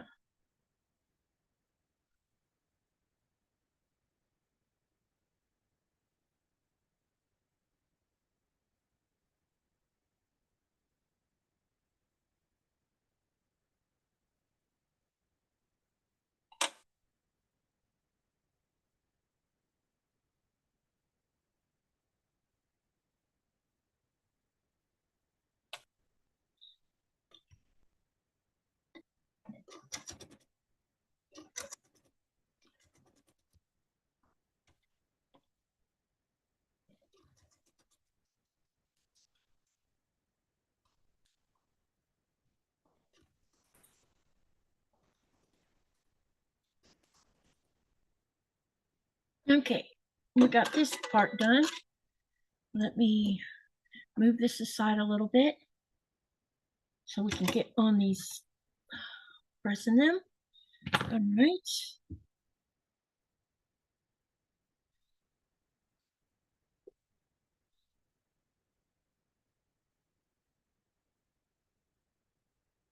I feel like I'm feeling a little rushed for some weird reason.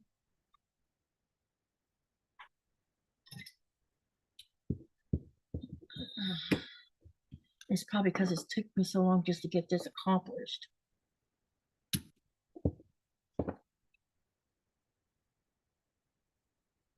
All right.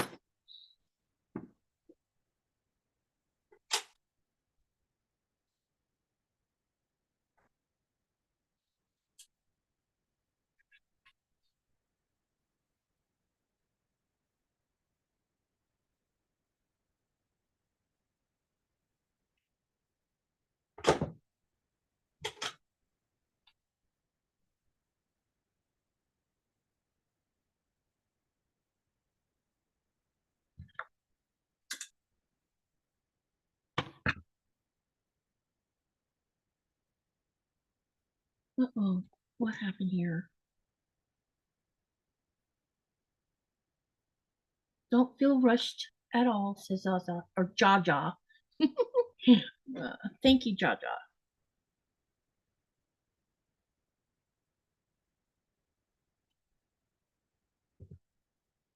Okay.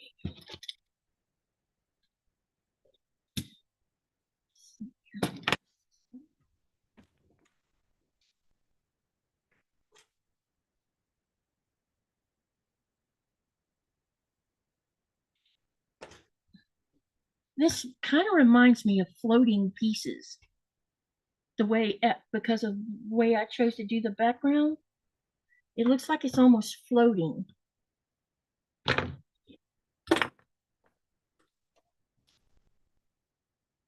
What do y'all think? Do you think it looks like it's floating? Don't worry about it, Katie.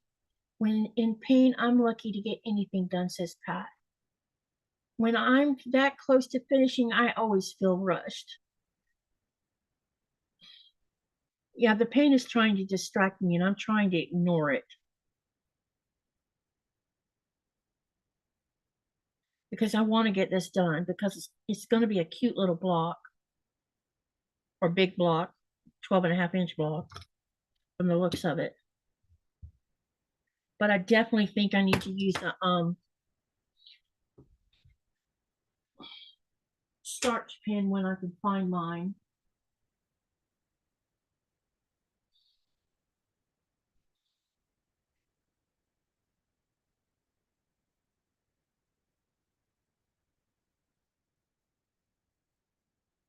Jaja or Zaza, Zaza, you have a cutting mat. Do you have a big cutting mat, or is it a small cutting mat that you use? And if it's a big one, and is it in metric, or is it in American or imperial measurement? The reason I'm asking is because I went to Fat Quarter Shop. I wanted to order a new mat, a 36 by 24. The one I have just happens to be a B. Lori one. I don't know. I didn't even know who she was when I bought that one. But I bought that one back in either 2015 or 2016, one of the two. And it shipped to here. So when I went to look at ordering another one, it no longer ships to here. And so I went to Missouri Star to look for one, and they're out, totally out. And I don't want to buy a Tula Pink one because they're too pricey for me. So, and I like this double-sided self-healing cutting board because, or cutting mat, because it works really well and it's pretty. So where did you get yours from if it's in Imperial?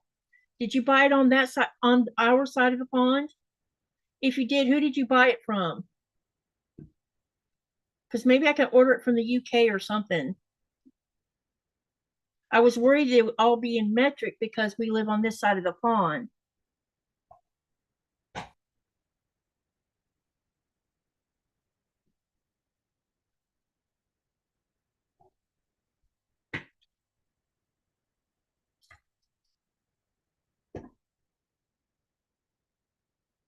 Andrea says, I love it. I can see an entire quilt with just this one block in different colors. I know this block is pretty darn amazing.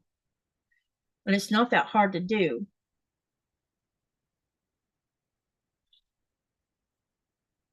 You just got to make sure you cut everything precisely when you're not in pain.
So hot, it's a Lori Holt cotton patch. Wait.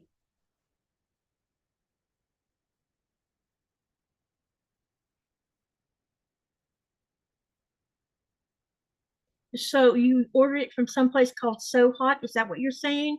Or from Cotton Patch? Or both?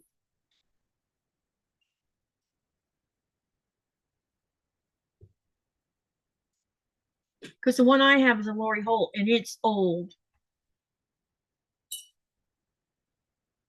The only reason I'm replacing it is because it got warped due to heat.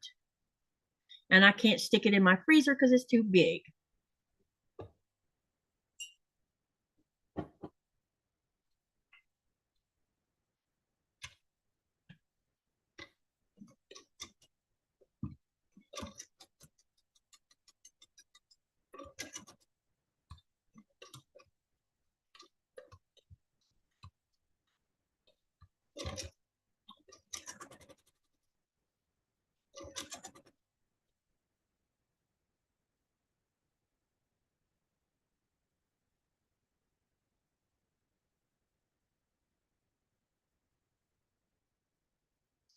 And the sun goes down and the band won't play.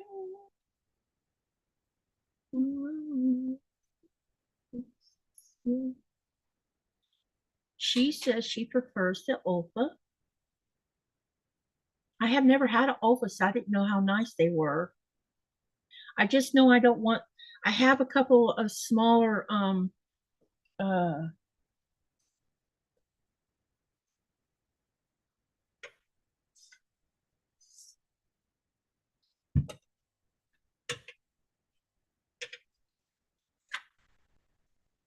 actually I don't even know where they're at the moment. But I have two smaller cutting boards and they're that stiff hard plastic and I don't want to order anything like that because they seem to damage the blade easily. But the self-healing ones work really well.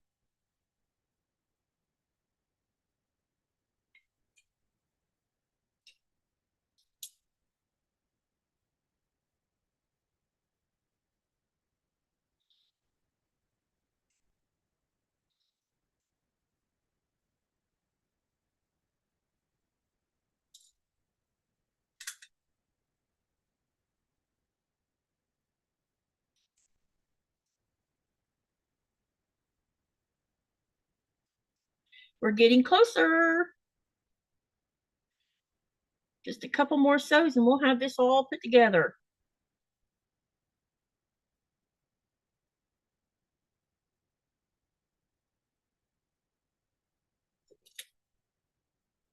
It has better markings than the Lori Holt one. Okay.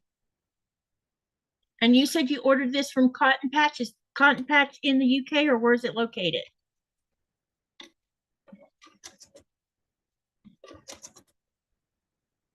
That way I know what I need to find out if they will ship to Greenland or not.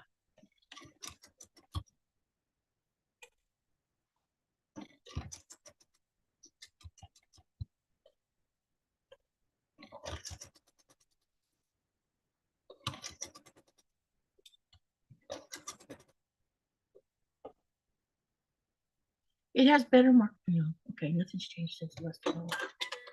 Okay, we have all right. Now all I gotta do is I'm going to go over to the iron, press these, and then I'll be ready to sew them all together. And we will finally have a finished block. All right, let's go do that real quick. Let me know where about UK. Okay, gotcha.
We have a boo-boo that I have to fix.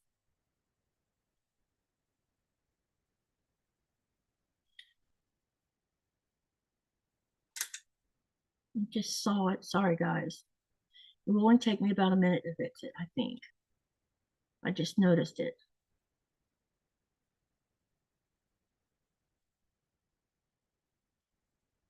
Can't have that like that because you can see it. And I don't want it to be seen.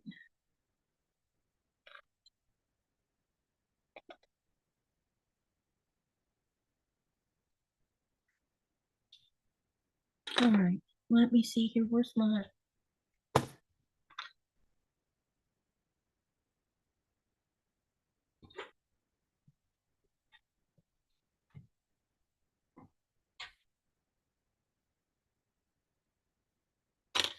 all right, let's redo this part one more time.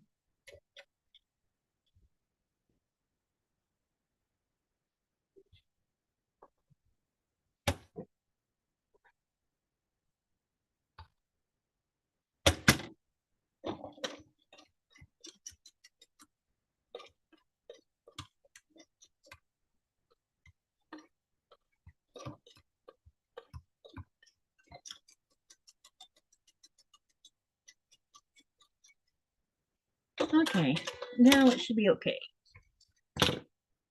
Yep.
I know.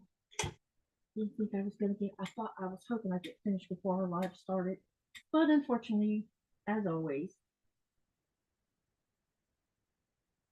it took longer than I planned.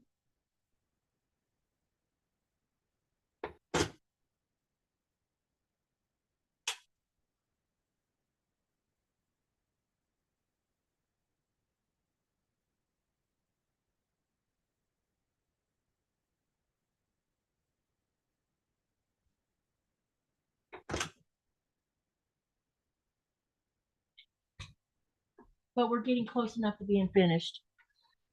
Sorry, guys. I know I was trying to get this done before Becca's live started, but she just started. So I'll understand if you disappear over there.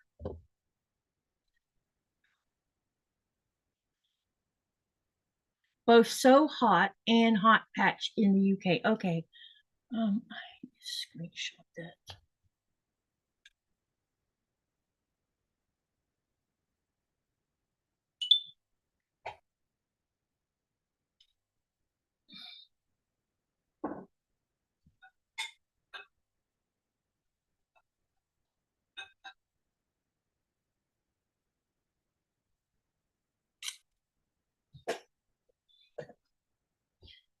Okay. First things first. We're going, what I'm going to do is we have two seams that we need to line up, which are right here on both sides of the center. So I'm going to line those up first. And I'll do it the same way I showed you I was doing earlier, where I was putting the pin through the seam. And I'm going to do it on both sides here at the same time. That way I can line them up.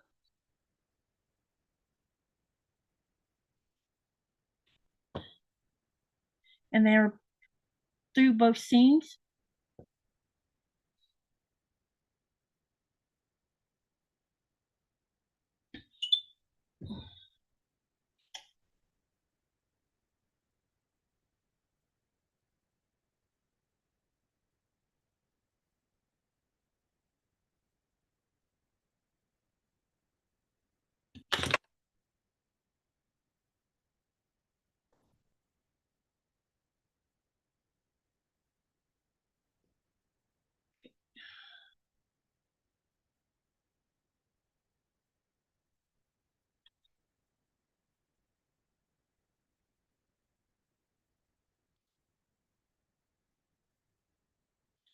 And then we'll do the corners.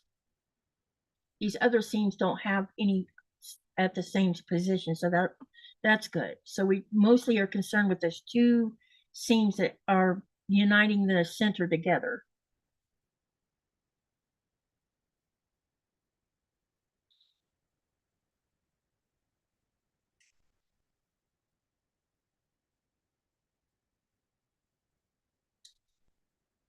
With you till the end, girlfriend, says Andrea. Thank you. And Jaja says no worries.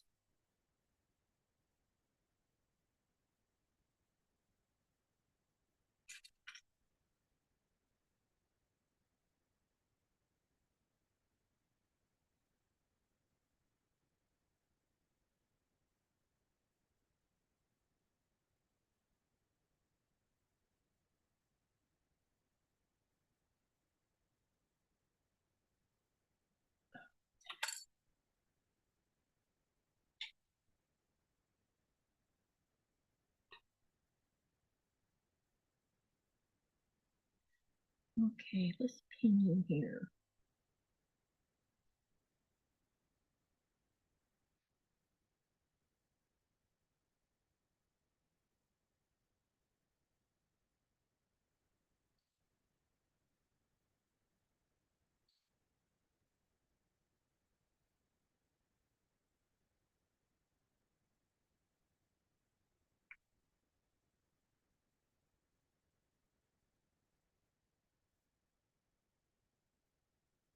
With you all the way. Still here too, says Jean. Thank you.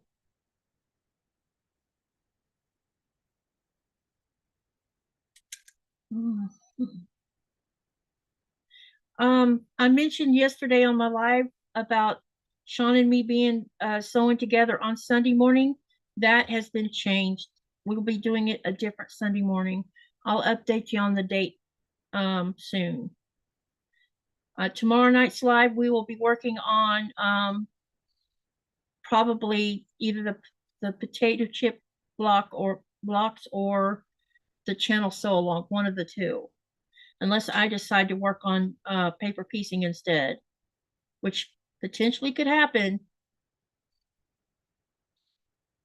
because I don't have to think when I'm doing paper piecing. But the potato chip block's kind of a non-thinking thing too, along with my channel sew along because I already know what to do. Either way, we'll be sewing on something. If any of you guys want to join me on the live, let me know. Email me and I'll put you on Zoom and let you come hang out with me.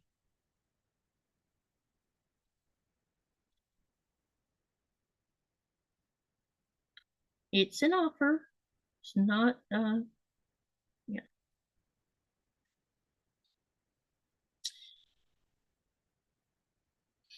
I am having a hard time with this block. Repin it again.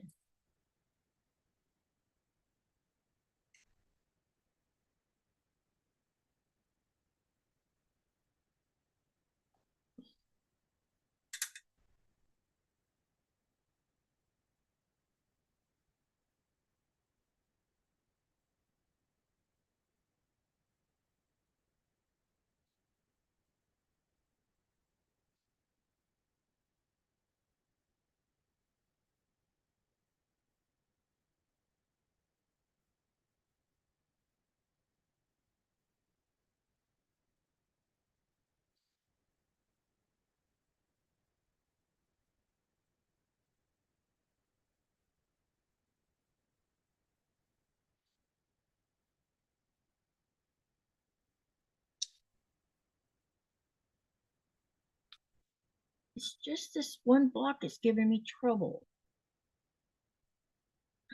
Don't understand what the deal is.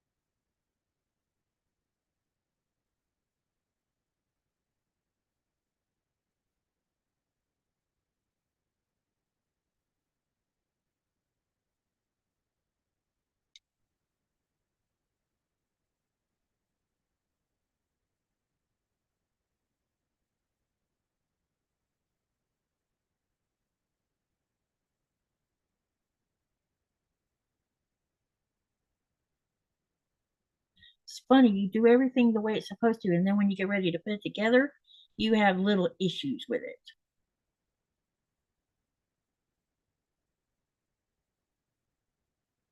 So just bear with me here for a couple more minutes and I'll get this one sewn.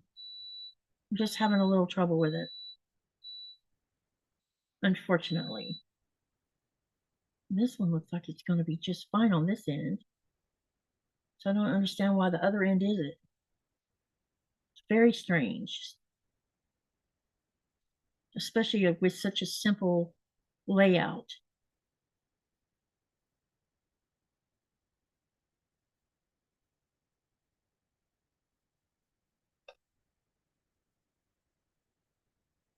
I will be trying to get my exchange blocks done with Donna's group so I can get them in the mail when my check comes. But I will be here with you tomorrow if all goes as planned. Thank you, Andrea.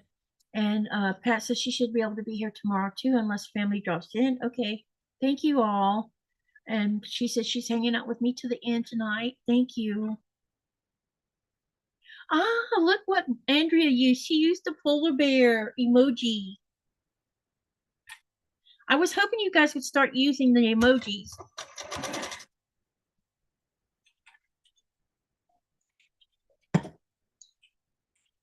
So the emojis the little emoji that you see that Andrea used, those emojis are available if you have a paid membership. And Andrea, I think you might be, there's too much gap in this one block on this one side. And I don't know why it's doing it, because everything's the same size, so it's just strange. It's just on that one side, the side I'm sewing on right now.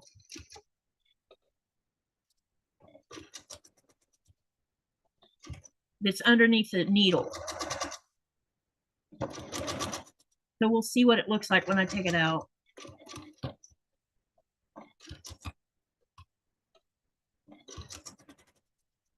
You know how sometimes when you're putting blocks together and one seems to be a little bit bigger than it's supposed to be, and then the rest of the blocks aren't like that. It's just that one.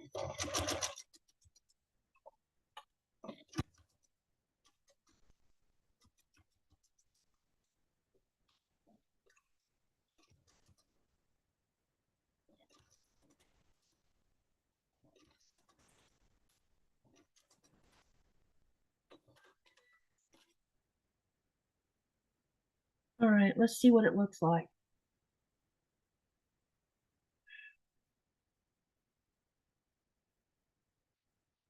Okay, it's okay. It went together like it was supposed to. It was just giving me a hard time because one block seemed a little bit bigger than the other one.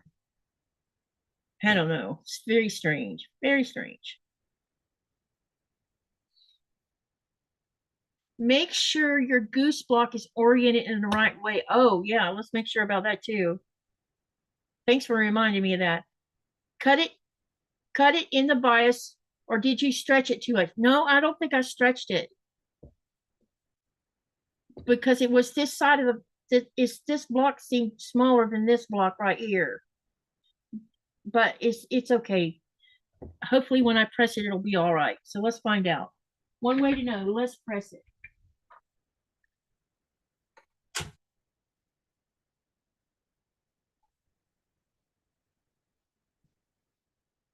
At least I don't think I pulled on the flying geese one. No, the flying geese one was the one that's smaller than the other one. I could have pulled on the other one without realizing it. That's possible. I might have done that. That makes sense. Just press this towards the center.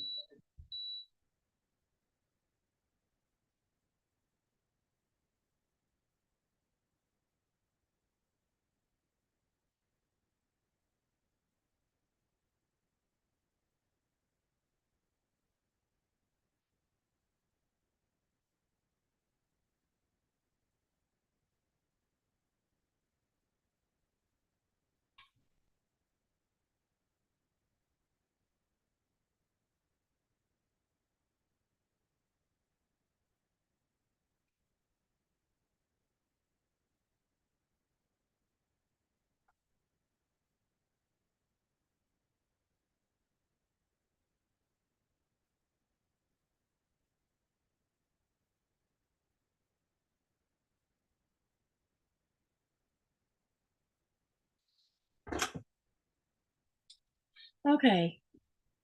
There's definitely something going on down here. All right, I think I'm going to have the same problem on this one too. I must have maybe I mismeasured the flying geese or the rectangles that go on these blocks, because that seems to be where the problem's at. It's interesting there's no problem on it going this direction. It's the ones down here on the end going the other direction that seems smaller than the corner blocks. So anyway, let's go ahead and try to get this one on.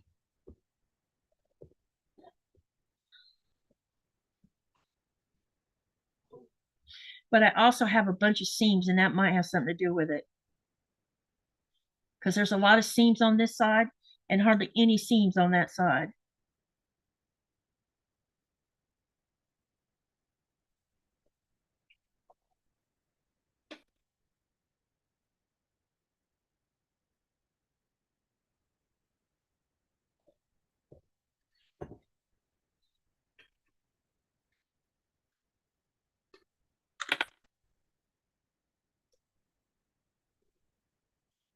Andrea says everything looks perfect. Thank you.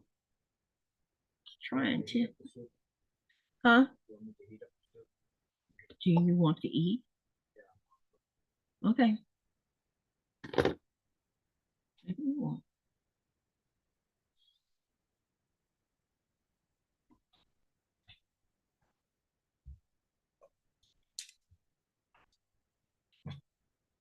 Okay, so we're putting this next side on.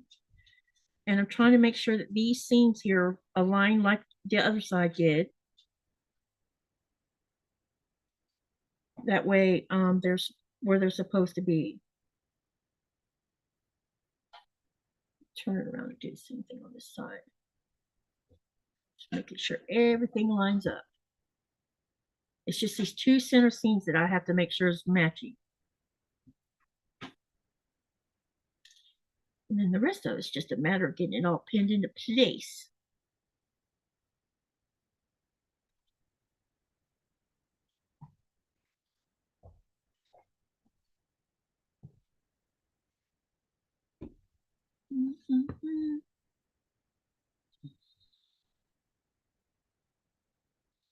Yep, it's like this on this side too. Something to do with these rectangles.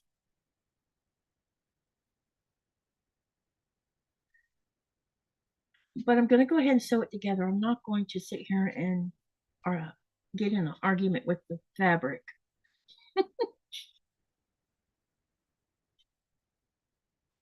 We are going to make it work,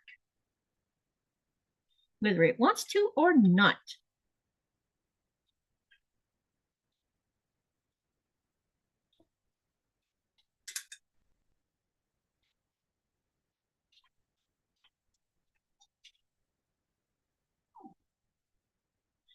Are you talking, Nora? Hmm? Are you chirping? I hear you chirping. I hear you chirping. Did she ever go outside? Nope, not yet. I have to kick her out. She's going to have to go out. She can't hold it forever. You're going to have to go get your feetsy wet, whether you want to get wet or not, Nora. Dog, you know, I find dogs amusing. They will take a shower, no problem. They'll even get in the lake, no problem. But the minute it rains, it's like, nope, not going outside. That's the way it is with Nora. And that's the way it was with Coda, too. Whenever it rained, they didn't want to go out. If it snowed, they wanted to stay out there. It's pretty funny with them. The way dogs act about certain things. Y'all are very quiet. All right. I almost have this on here.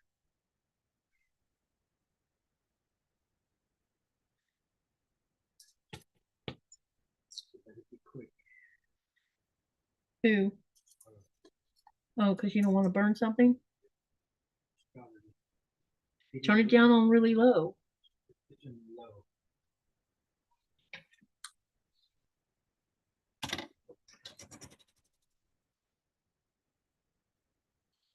All right, let's get this done.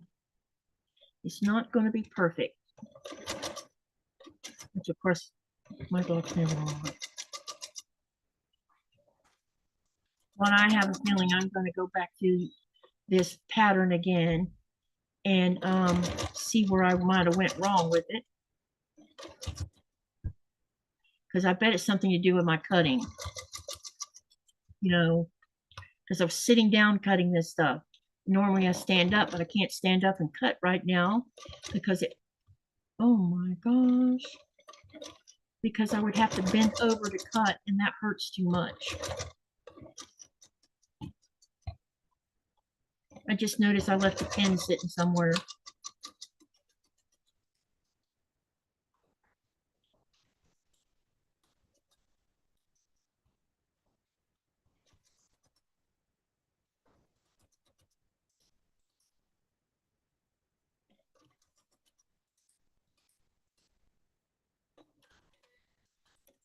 Okay.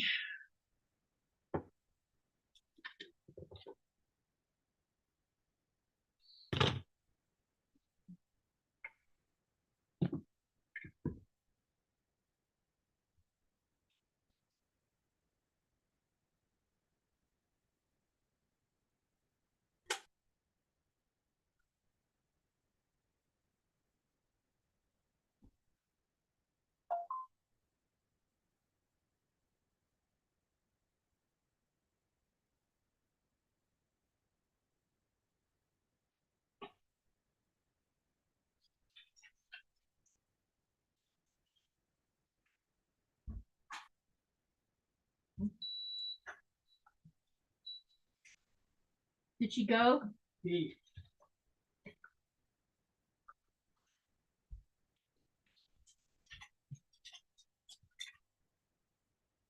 You all wet now, girlfriend? All right. It was really pouring down rain when I looked out the door earlier.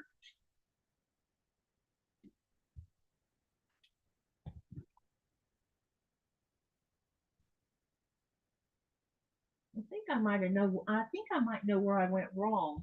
I probably should have checked the size of my half square triangles and if they needed trimming, because I didn't even bother to measure them and trim them accordingly. And I think that might be where the problem's at. I think that's probably what it is. But for now, we're going to do this, and then I'll probably go back and recheck everything. Okay.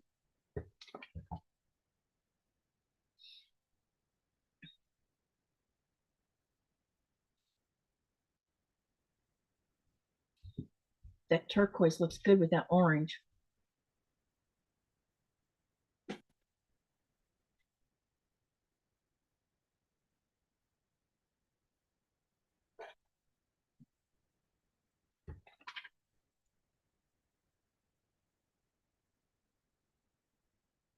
So this is block number 18, focal point. It's on page 316 of the 1000 block book, and it's number 618. 618.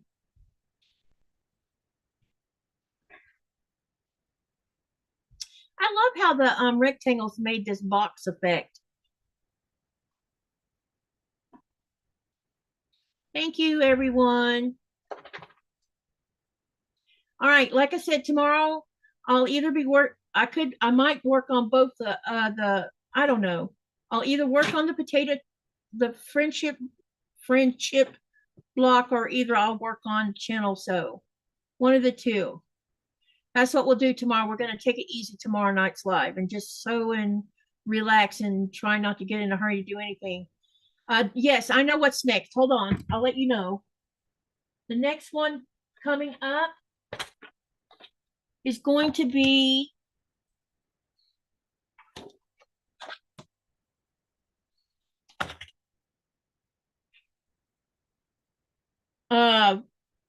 hang on, let me write it on here real quick so I don't forget.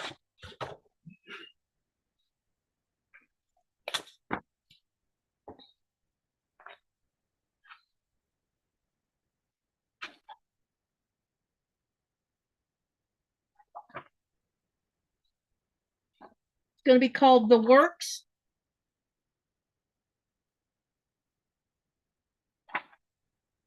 Number 600, page 307, and I'm going to show it to you. So hold on a minute. All right. So that'll be the next one. So let me look it up.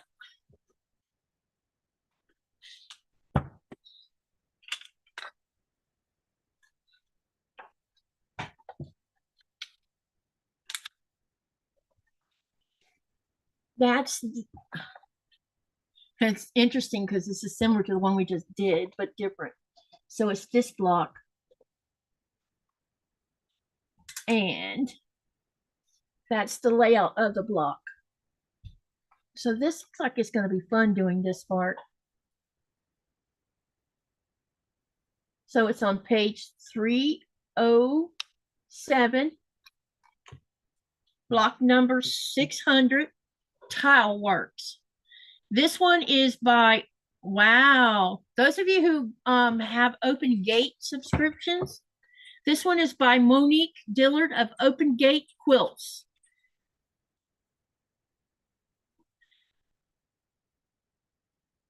She says she designed, it also says Monique has also designed a line of rulers, including fit to be geese, which can be used to make the Unit 2s and Unit 3s in this block. Interesting. Yeah, it looks very similar to what we just did, so it shouldn't be too terribly hard to do. At least I don't think so. So that's what we'll do. That's 2 weeks from today, y'all. Unless I move it up. I don't know. I might move it to next week. But anyway, yeah, it does look a lot like the other block, definitely. But different at the same time. Okay. So did y'all like this block? I mean, do you like the how it came out? I mean, the block itself, the pattern. Did y'all like the pattern?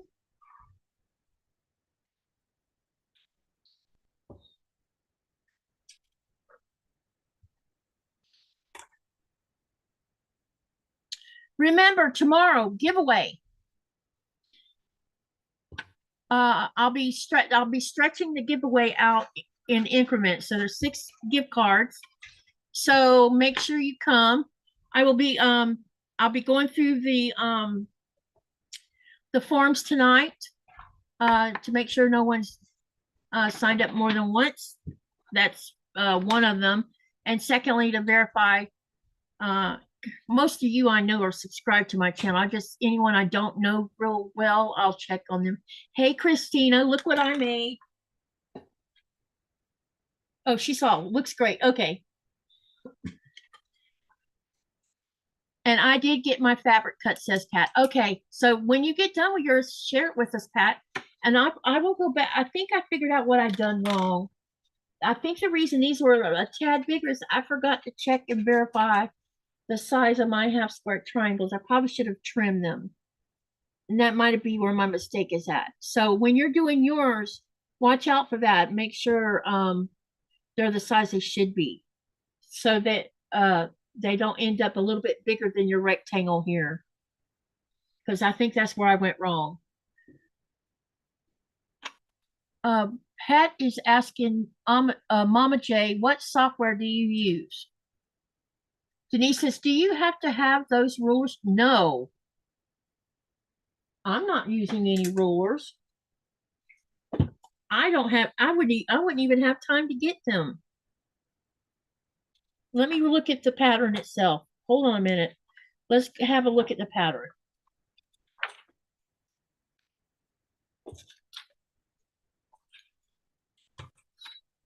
They're flying geese. You have, hang on a second. You have half square triangles you have to make for this block. So let's talk about this block for a minute. Hold on a second. You can see my small camera, I think. So according to this, you have to have 8 half square triangles. Then you're going to make 4 flying geese in one set of colors. And then a different set of colors, you're going to make 4 more. And you have squares in here. Yeah, you don't need a ruler. I don't know why it says she made rulers for it, but whatever. It says to pair 8 black and beiges together to make triangle squares. Then you got flying geese. There's 2 units of that. And then a different set of flying geese, 3 units. And then join the units in patches as shown to complete the block below. So yeah, I don't think so.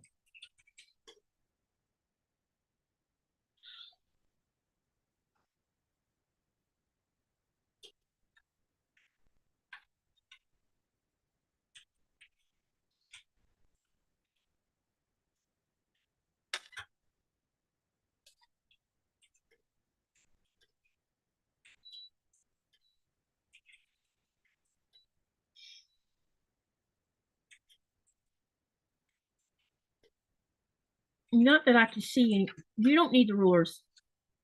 No one needs the rulers. Yeah, it mentions it right here. It says she designed rulers to be used for this block. But no, you don't need them.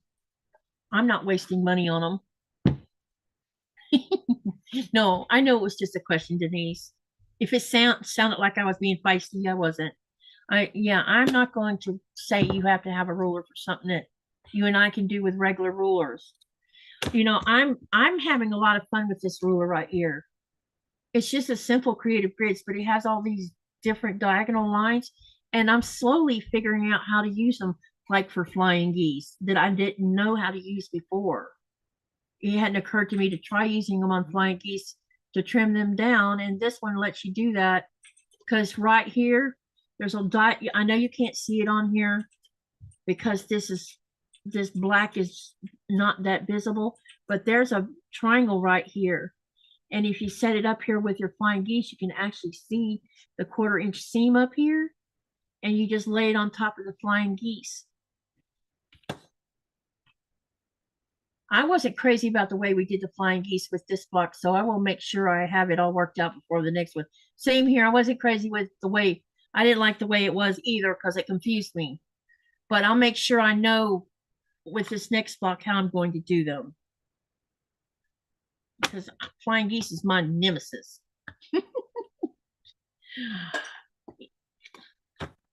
Anyway, y'all mosey on over to Becca's and watch her. And I appreciate y'all coming and sitting with me tonight. Like I said, I'm sorry I'm so slow today and I'm all over the place, but it is what it is. Hopefully I'll feel better. And y'all make sure you make it to the giveaway tomorrow because I'll be drawing names. And I'm hoping those of you that are just filled out the forms will show up for the drawing so that I can say thank you in person, on the live. So have a great night. See you tomorrow at 4:30 Eastern Standard Time because that's what time I'm gonna start it. And yeah, have a great evening, and I'll see you over on Becca's channel. So remember, live, laugh, love, and dream. And what do you do with all that? You make something beautiful. Good night, everyone.